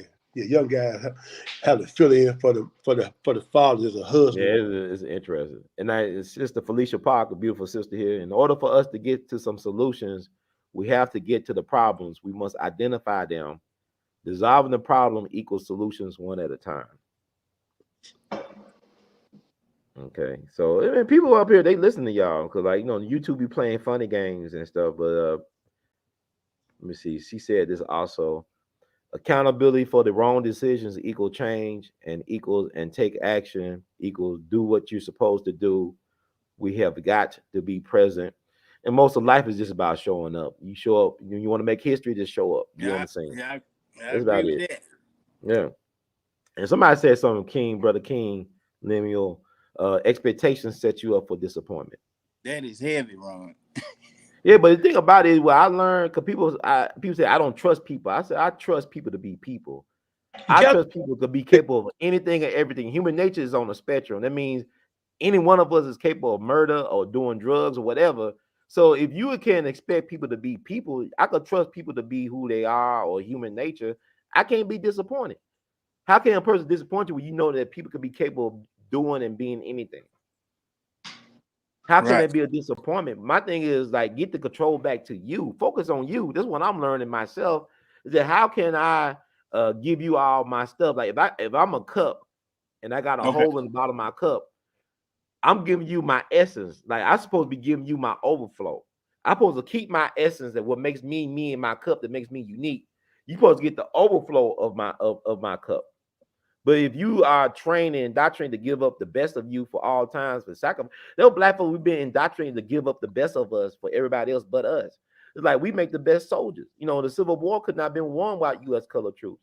It's black folks sacrificing their bodies. We had some of the best die back in the movement days. The Voting Rights Acts, affirmative action. Black folks spilled blood, sweat, and tears for that, but yet we're not the biggest beneficiaries of these acts, of these laws and stuff like that. Everybody have used our blueprint for struggle for their own gains. We have no friends. We have no allies. If the person staring back at you from the mirror ain't your friend, you don't recognize that person, you have no friend. You have nobody you can depend on, but we do if we understand or understand who we are and reclaim our power. That's what we got to do. Stop, the people doing this and people doing that, but what you doing? Yeah. What are you doing? You can't control what people think about you, but what do you think about yourself? Because that's not your business to worry about what people think about you. That's their concern. It's not your concern. So we spend a lot of time worrying about things we can't control, but the things we can control, we don't want to take accountability or responsibility for. And that's where your power is at. The things you have the ability to affect and manipulate and control. That's right, brother. I agree with you 100%. Because they lose back to the saying that if there's no enemy within, without can do you no harm. That's and right. I think sometimes, man, we look in the mirror at ourselves sometimes, and we find an enemy within. Mm-hmm. There ain't no enemy within. If I can love myself, I can find means to love myself. First of all, I got to understand myself. I got to understand who I am. I got to understand, first of all, what I am, who I am, and what makes me me, man. Accept me for me. And then, man, if other people, right, I have to realize, too, that people don't see me the way I see myself. People don't hear me the way I hear myself. Like Tante and I, we work together. We talk about all the time, right, that things come up on the job, and we may have disputes here, disputes there. And then Tante, but David, man, I understand you, man. I understand your passion for what you do. Then that helps me better. That helped me better grasp, help me better grasp things, right? Because he said, man, I understand where you coming from. Because, man, you passionate about what you do. But then I have to look at, man, well, Dave, man, other people don't see you the way he see you or the way you see yourself. Because he understand me, I understand him a lot too. Mm-hmm. So, man, when we realize that, first of all, man, go within. Understand that you who you are. And other people don't see you the way you see you. And so, man, but Ron, man, I had to overcome some bad personal battles, man. Mm-hmm. Like I told y'all, I grew up, man, I'm his right number 10 child of 12 children. Wow. Grew up with a bad speech impediment, man. I got teased, taunted by my own sister and brother within my own household, first of all. Mm-hmm. That's where the biggest conflict came in my own household. So when I went outside that door, it got even worse, man. I mean, I fought all the time, man. I fought leaving the house. I fought coming back to the house. And fought when I got back in the house. So, man, I had a real bad inferior complex. That's man, right. I had some complexes, man, that I had to get over. And so, man, when people hear me talk, oh, man, you're trying to talk like you know it all. No, bro, at one time, I couldn't get 2 words out. Took 10 minutes to tell you my name. So now I'm proud of the fact that I can talk, man, without stuttering and without repeating myself. So I'm who I am, man. Y'all need a lot of polishing. I know I need polishing. Y'all ain't got to tell. I'm not talking about y'all. Y'all got to me. I don't know, problem. You great. I'm just messing. We all need it, Dave. We all need it. But what I'm saying, man, that man, once you accept who you are, man, realize that, hey, bro, you who you are. Hey, sister, you who you are. Hey, much love for you. Mm-hmm. Ain't no enemy within. The one without can't touch you. You know what's interesting? A lot of people who are great communicators, they always have some type of speech issues early on. Like a lot of great actors like Samuel Jackson, James Earl Jones, they had speech impediments. A lot of great folks had issues with communication because you got a powerful message. That's why it's so hard. The enemy knows who you are before you get here, and they'll attack you at the beginning. and they'll use people that they're supposed to love you and protect you as the people they use them to attack. Because I tell people now, I realize this is not about the physical. This is about principalities and the spiritual. All this stuff is spiritual warfare and mojo. That's right, man. Nothing to do with the physical, like not against flesh and blood, bro. Not in flesh, but even if it's personal, it's not personal at you. You know what I'm saying? It's some demonic entities out here, right? That take possession of people. They're like angels take up possession of people. Like people do things for people. Like I have people say, I don't know why I'm doing this for you, but here, or I let you in here. You ain't supposed to be in here because that's not you. It's some type of entity that took possession of that person to do something that's bigger than them. So my thing is, people gotta be careful who they deal with. Find your soul tribe, and just be authentic to who you are, and don't compromise. You don't need to be well polished. You're brilliant. Most brilliant people are not well polished people. Only well polished people are 4-star generals and presidents. They're average. Other word, Ron, good liars. Good liars, right?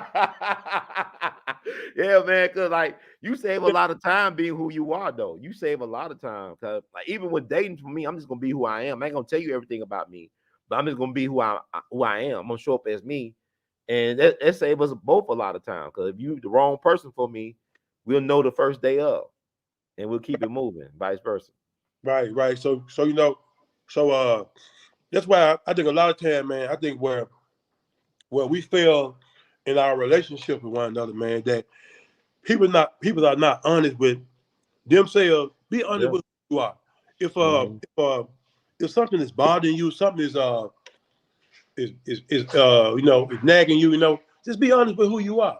And so be explain to others, hey, you know, hey, this is who I am. You know, like you said something earlier, right? You know, I don't want to right up front relinquish to somebody my every hidden fault, my every hidden right. I learned it the hard way. Yeah, something best, man, to be something is best to be gradually released in a relationship. Man, you know, it's gotta be a man and woman. You can be man and man. Sometimes you don't want folks to know you too fast. You don't want people to know everything about you too fast. Cause that can be a mistake because you ain't really built no bond with this person, built no trust with this person. They know everything about you, you know, your this and that, you know, your weakness, your strong points and all that. No. Get to know me first. Build a relationship with me. Learn to value me, you know. You back, huh, bro? Yeah, Mercury retrograde. You got Mercury retrograde going on. No, it's Mercury retrograde. It's like Google it. But yeah, go ahead, brother David. Go ahead, Tante. No, go ahead. I didn't say anything, Dave. Go ahead. I was just off. I'm just getting back. Man, people getting to know people and everything. Like on our job, they're like Tante and I've been working together now for something like what? Since 10 years. Okay. When I first met Tante, man, we got along real good, you know. And I've learned more about him. He'll learn more about me. You know, our families, not really necessarily met fully, but I met his at some of my church, right? And I respect him for being the man that he is toward his family and stuff.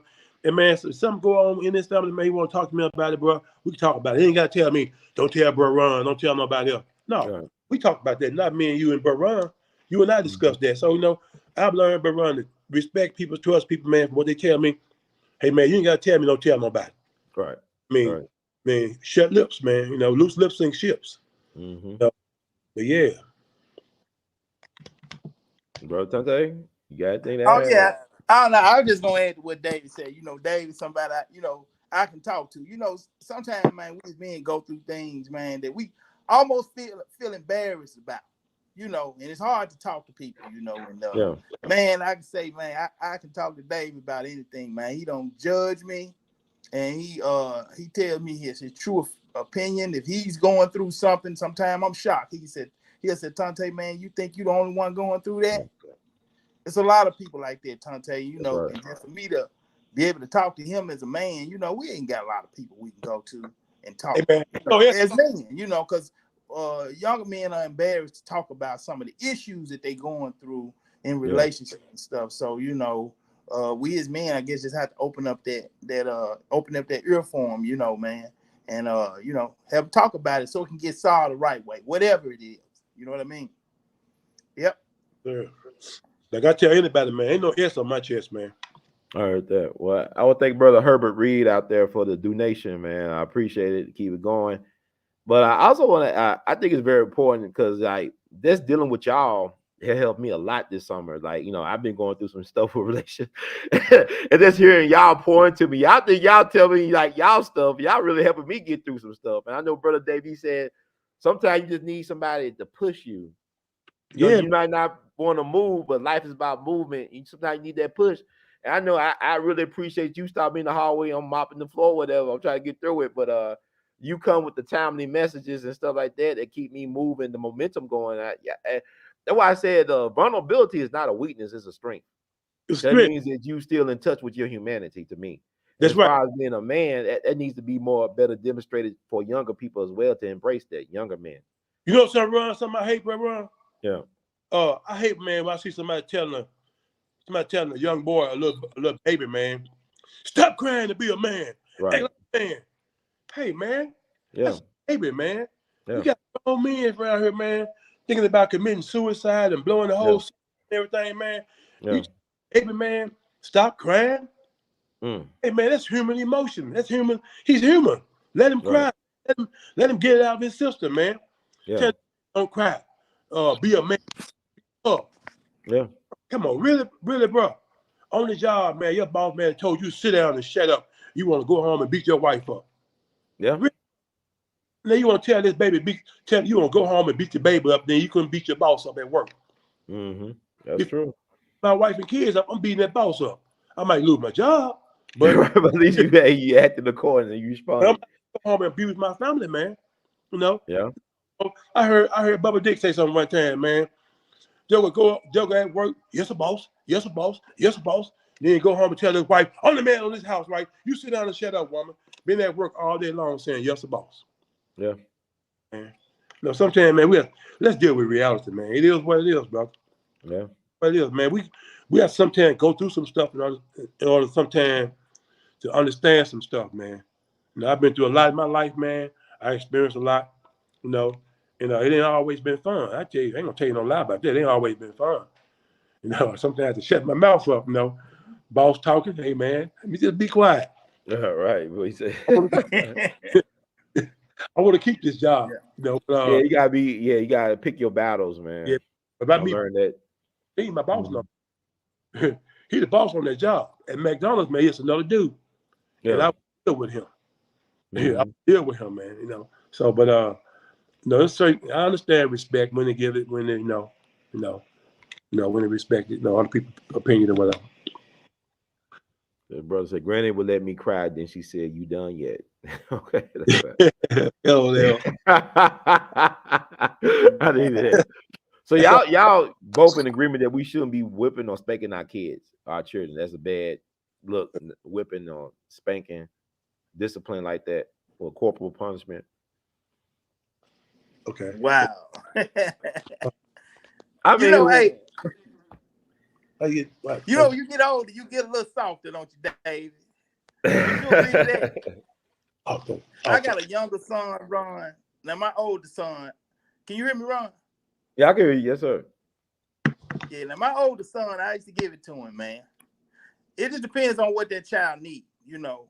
Like my older son, he had a lot of pushback. So I had to, I whoop him and I whoop my younger daughter, But my youngest son, man, I'm older, I got a real good understanding with him. And he pretty much does what I say. I can ask him to do something wrong and he'll take off and do it before I get through saying it. So he don't need a whooping. It all depends on what that child needs. You know what I mean? So, some of them need a whooping and some of them don't. You just gotta figure them out. Like, Brother Herbert Reed, thank you so much for the donation.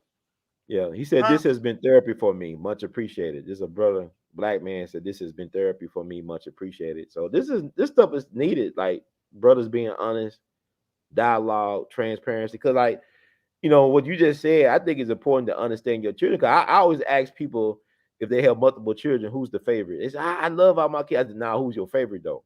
I ain't saying you didn't love them. I'm just saying who's the one like I identify. I'm more connected with so. Do you have that type of thing going on? Do y'all have that type of thing where y'all have a favorite, or y'all all y'all kids the same? Y'all love them all the same. Be honest. I'm just saying. Oh yeah, I'm curious. oh yeah. I love all my kids the same.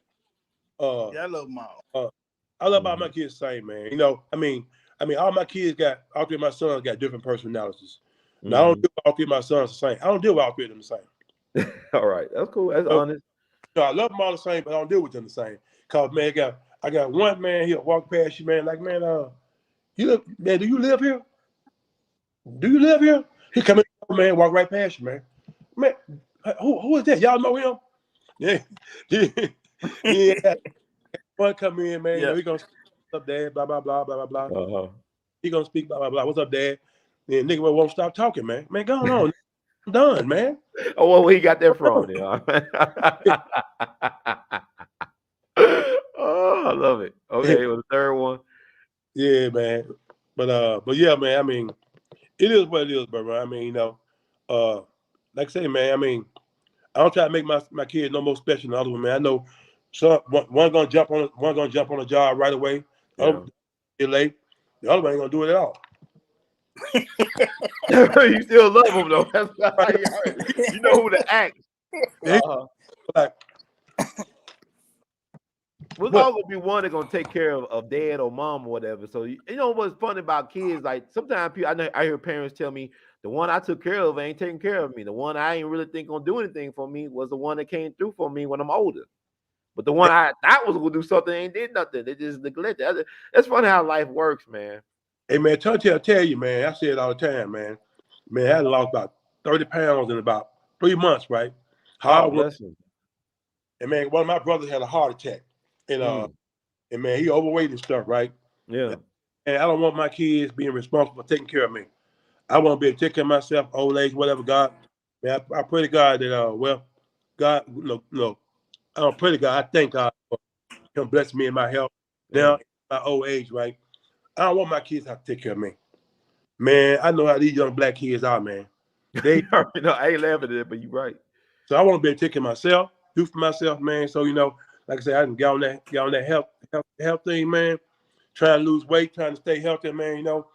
And man, if I can do some things for myself, I want to be around here for a long time. I want to be healthy while I'm around here. I respect that, man. Well, you know what's interesting? I know. See, it's disappointing when I see brothers, man, get a certain age. We let ourselves go, man. It's like, damn, man, you can still help. You can still make babies at 80, man. What you doing? Why you let yourself go, man? Damn. Yeah, I'm in the gym like you now. I'm scared. I'm scared straight now too. I'm losing weight, running like I ran 3 miles a day. I ran 5 miles yesterday. But for the month of August, I ran every day, either from 1.5 miles to 5 miles or 4.5 miles a day. Yeah, I lost 13 pounds. But I won't be able to screw. I mean, I want to be able to procreate as long as I'm here. You know what I'm saying? If I live to be in my 80s, like Ron Isley and Al Pacino, I wanted to work, man. Yeah, that's my concern. That's just me. I ain't gonna be the old grandpa with my belly, and so I don't want that. I heard you ain't said screw, Dave. You tell he old. I'm just being honest, man. I want myself to work, man. I don't know. I'm just messing with you, bro. Yeah.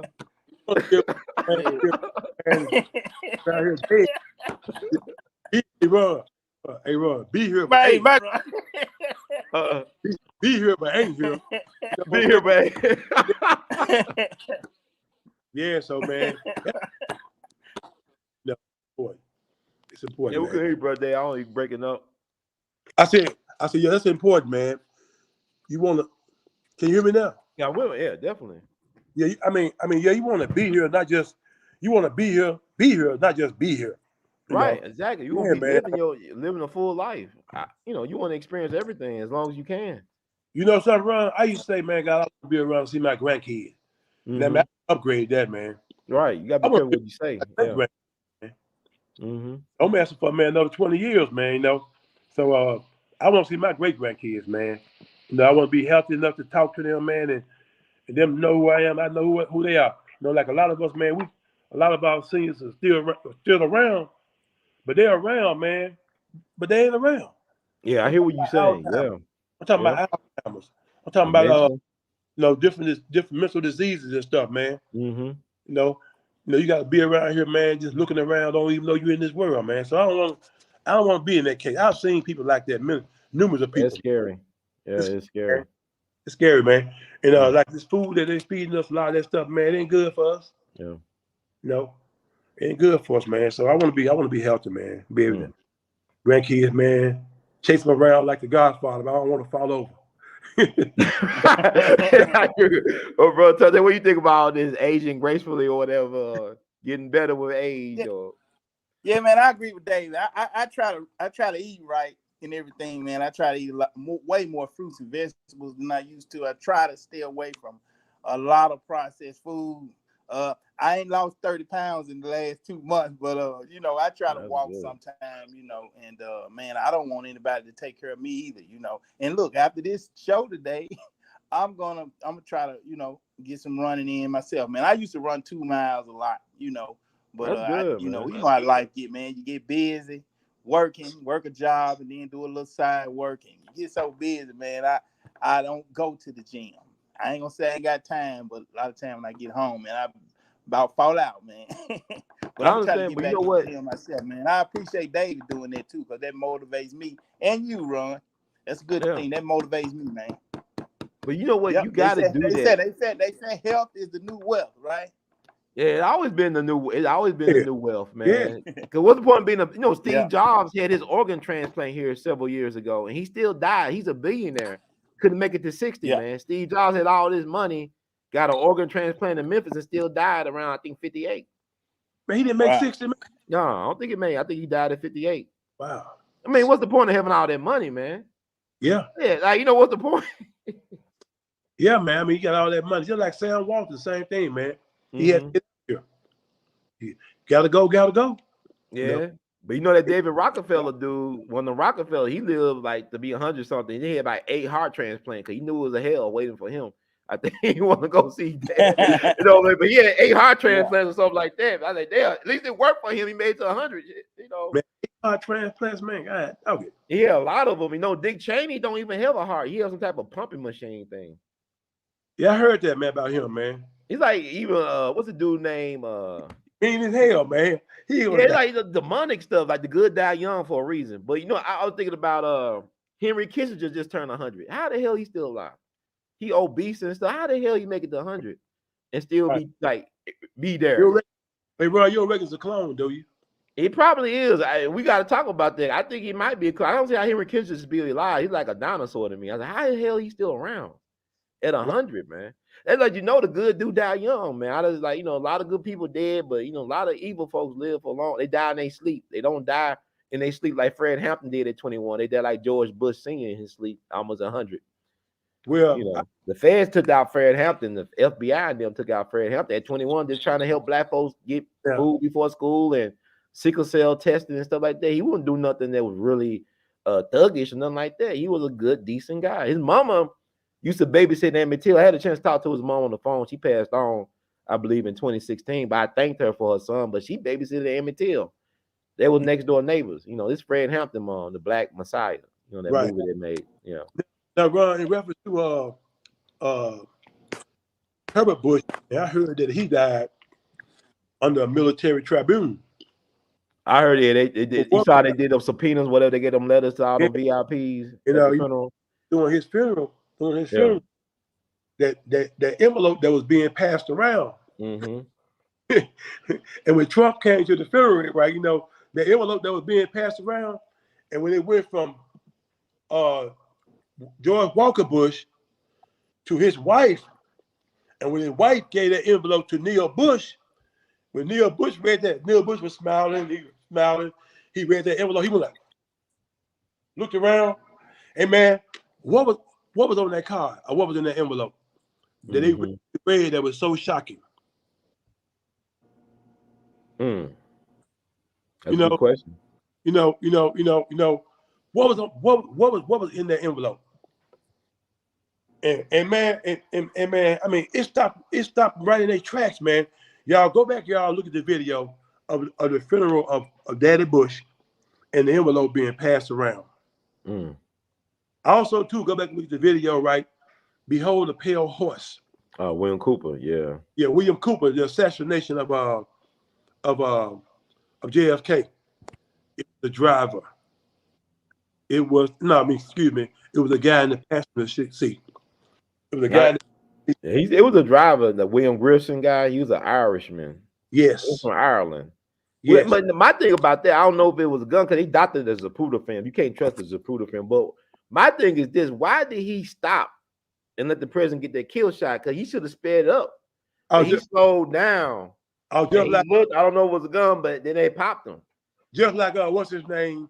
As I stepped out of the way to get his sniper. Oh, Billy Cows, yeah, that. Yeah, same thing. You know how they do. Same thing, man.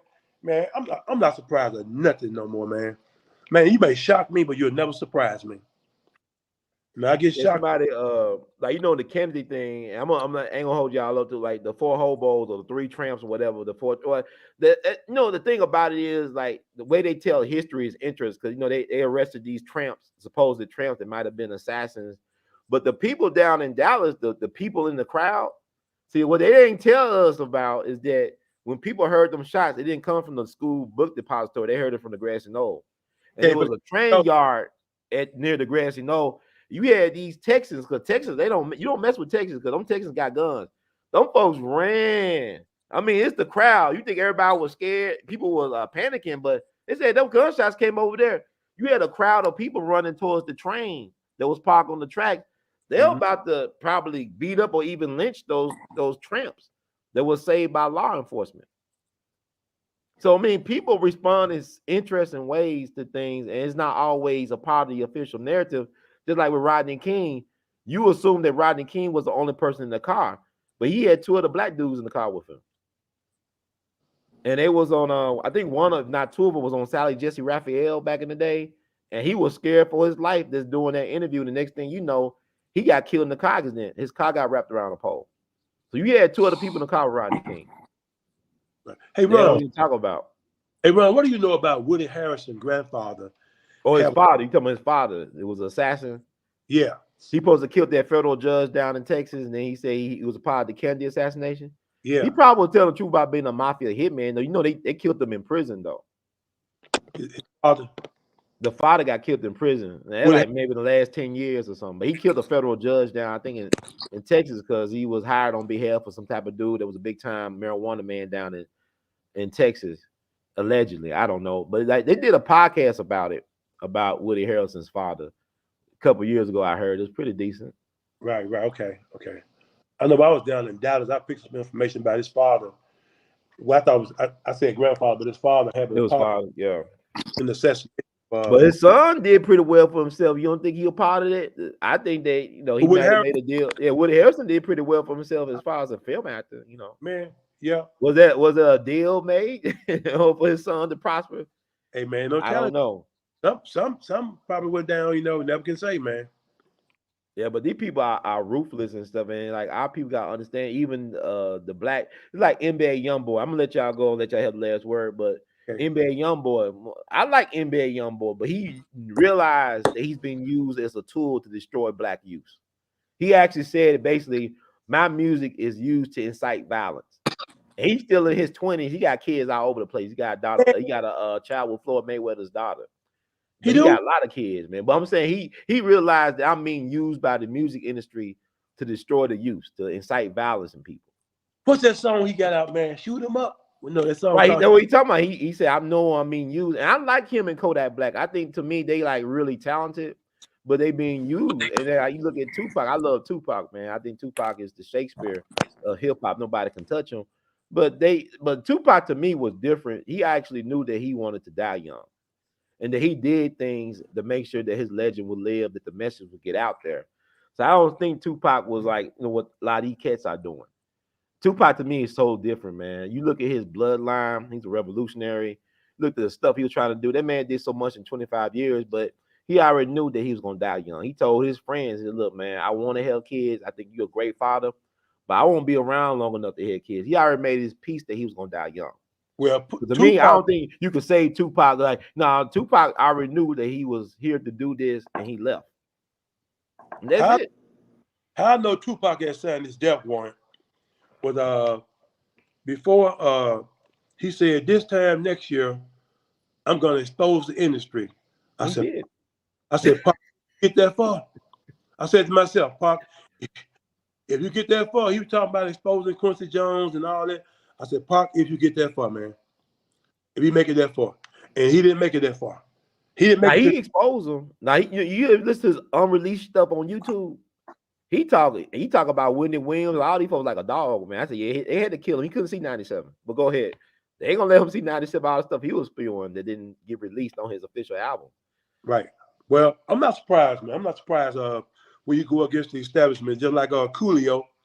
You know, Coolio run his mouth, took Coolio out.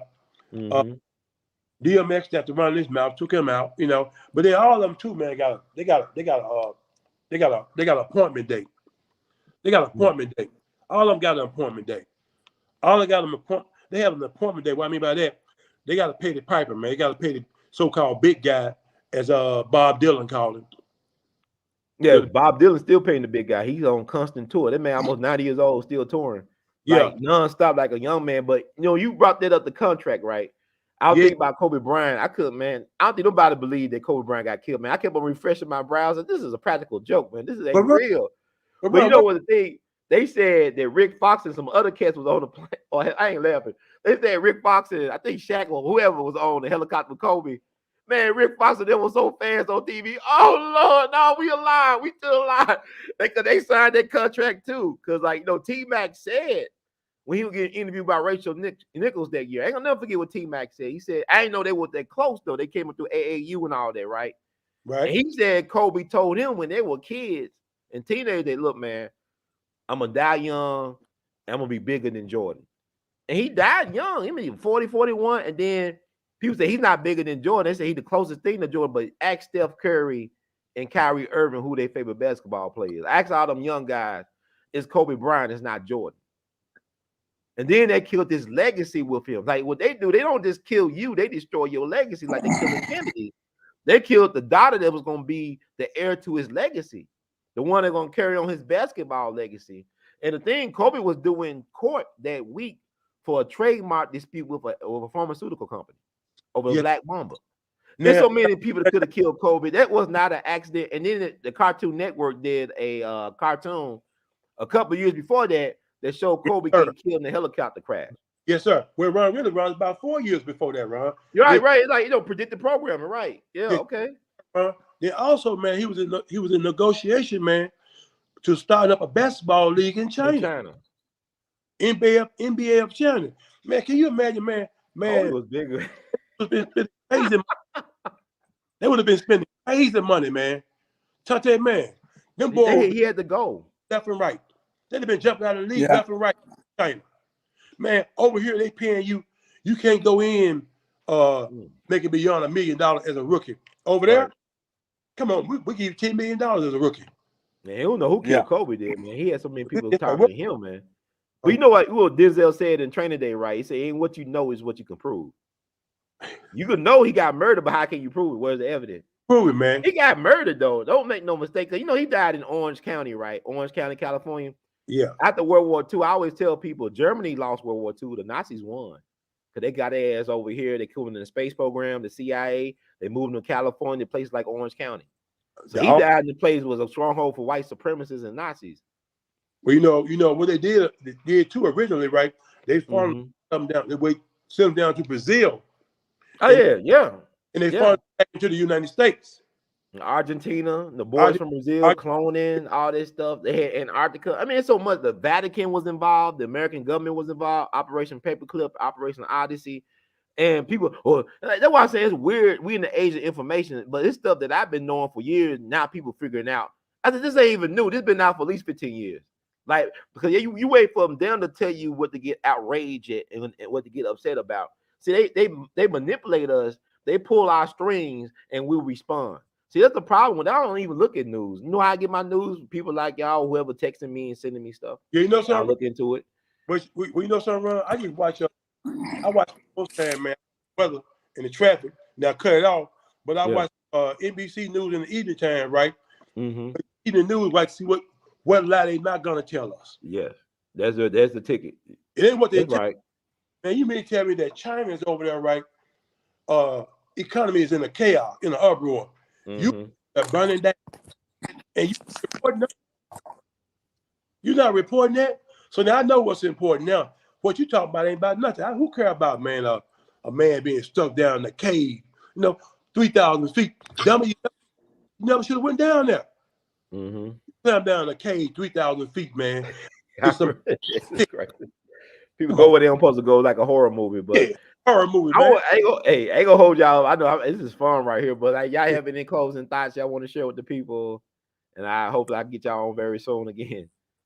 Hey man, I enjoy. I would just say I go first, David. I just say to everybody, let's remain peaceful all week. Let's remain peaceful at work. Remain peaceful through all disrespect and disagreements. Let's just become peaceful and let's not look for love. Let's become loving. Okay, right. And that's all I got, Ron. Let's just get rid of a lot of this anger, and we're gonna kill that anger spirit in Memphis. That's right. We're gonna kill it, and the real men like David and Ron, y'all gonna take that throne back, man, because these gangsters, they got the throne right now. We're gonna get it back, man. Real men. That's all. That's right. Thank you, brother Sante. Man, there are many more out there, man. Man, God knows, man. There's some real brothers in this city. There's some real brothers, man, on this podcast listening right now. Strong brothers, man. I know they are. And not my beautiful sisters. I know y'all out there. Well, I don't like calling no black woman no strong black woman. Beautiful woman. We the one ought to be strong. Be strong for them, man. And so be strong for our families, man. But I want to say this right here that we be vigilant throughout the week. As Tante said, showing love, but at the same time, let us be vigilant. Let us be watchful to what's going on in our communities, what's going on in our city, what's going on in our government. Because I'm going to tell y'all, there's a plot. There's a plot to steal our freedom. There's a plot to steal our freedom. And man, this government that we're under. I'm suspicious of this government. I don't trust this government. The things they have done to us in the past, not just the black folk, but to the people, period. Right now they're trying to steal our freedom. They're trying to steal our economy. They're trying to, bring us up on this one world government, one world religious institution, one world financial institution, and religion. Education, and everything else. So we need to be vigilant, y'all. We need to sound the alarm, blow the trumpet in Zion. When you see something coming, blow the trumpet. Let your brothers and sisters know. Let us inform each other when we see things happening in our community, in our city. Don't just sit back. The problem is that we got too many good people not saying nothing. Too many good people not doing nothing. That's the problem. Too many good people sitting back, seeing the chaos going on in our city, not saying nothing, not doing nothing. Man, I'm like Charles White. I will snitch on you. I will tell it. Tell. I'm going to tell it. I'm going to snitch on you. So don't do it in front of me. I'm going to tell it. I'm like Charles. I'm going to tell it on you. You go over there and break in somebody's house. My son did. Yeah, he in there. Go in there and get it. You going to jail? And make that was my son. He did. Yeah, he over there. You get it. My neighbor's son did it. Man, we gotta be vigilant, y'all. Let us be our brothers. Let us be our brothers' keeper, y'all. Okay. Hey, man. God bless, man. I don't know what more to say, man. Oh, you said it all. I mean, words create worlds. I want to thank both of you gentlemen for taking time out y'all schedule. Y'all could have been doing anything and whatever you want to do, but y'all decided to be on this platform to spread the word, to spread the joy, to amplify the blessings, to encourage people to stay encouraged, but also do more. Because like I said, we all be in it to win it. So I think that's very important. And I look forward, I got to do a show with y'all about the mayoral campaign. Early voting starts in Memphis, Shelby County, this upcoming Friday. So I would love to get y'all perspectives on what's going on. It's like 20,000 people running for mayor, but nobody really has distinguished itself from the crowd as far as I know. I mean, it's some well-financed things, but it's a lot of things that people in Memphis need to consider before they even touch that button on Friday or whenever day they decide to vote, if they decide to vote at all. So this is why I want to thank everybody out there who has listened and supported this channel and our endeavors. Like, either means of support, whether it be listening, subscribing, or liking, or donating through Cash App, PayPal, Google Pay, Zelle, Venmo, or even buying art or buying my shirts and stuff. But the most important thing, I wanted people to really get in the habit of showing up as themselves in life. Do not apologize for what you believe and what you stand for. You're going to offend people, If you never offended anybody, that means your life is worthless. If you never pissed off anybody in your life, that means your life has no meaning. To me, a well-lived life is not about being well-liked. It's about being respected for who you are. Whether they agree with that point of view or not, it's not your job to babysit people with their emotions. Like, my thing is this: I think people, if they want to really live well, just be yourself. It's like I tell people, like the Thelonious Monk, the great jazz pianist and visionary, he would say, to be a genius is just to be yourself. It's not to be a genius, is not the smartest person in the room per se. They don't have to be the most talented person in their field.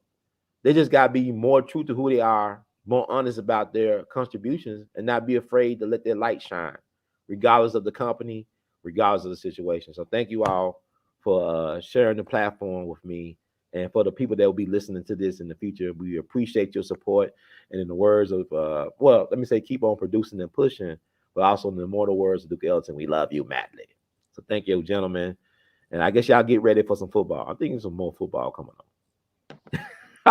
Yeah, that's right. Okay, thank you, Ron. We appreciate it. Thank you. I appreciate it. Same here, bro, Ron. All right, y'all take care. Yeah, thank you.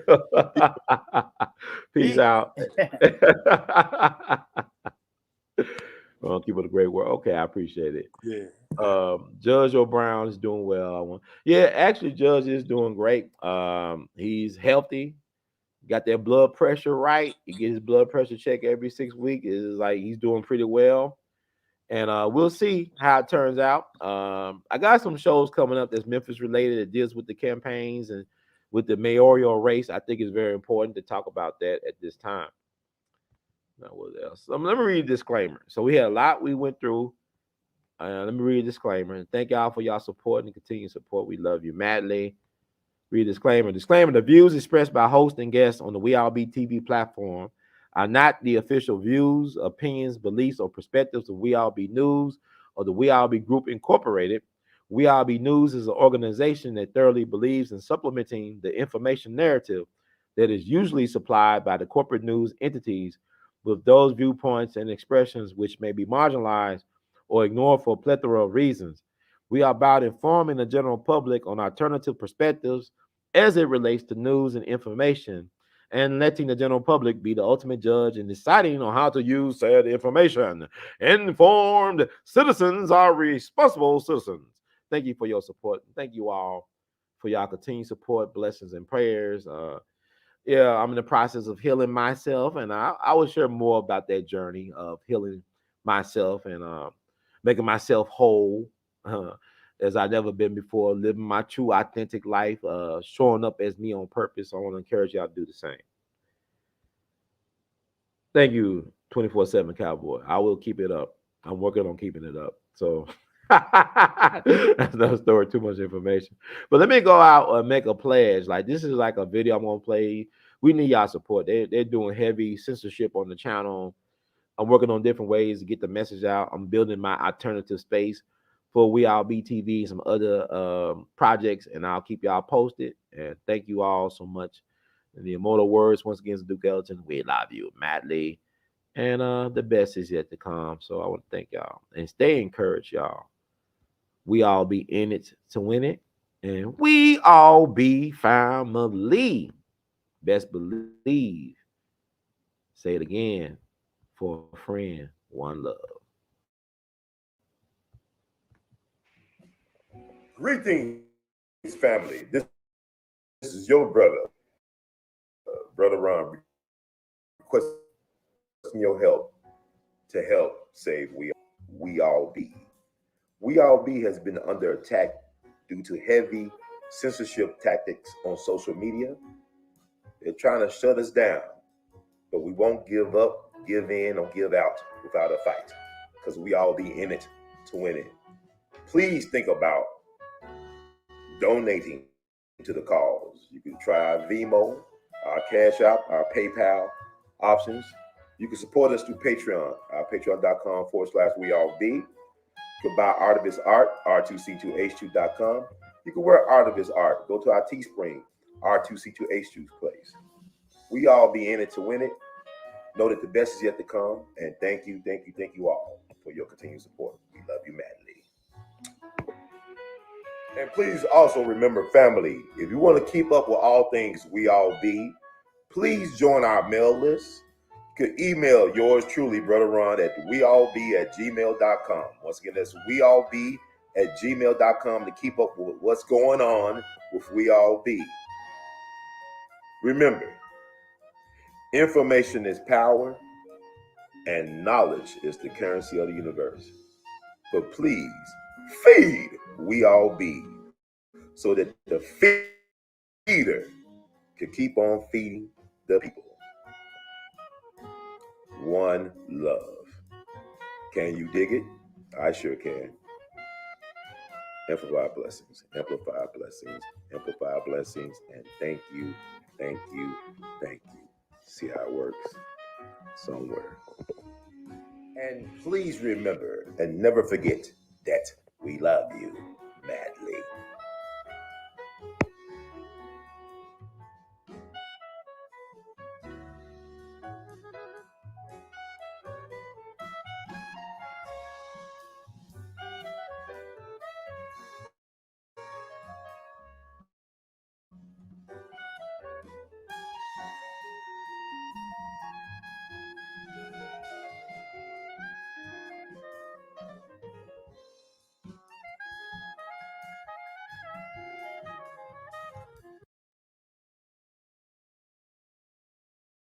What is Pulse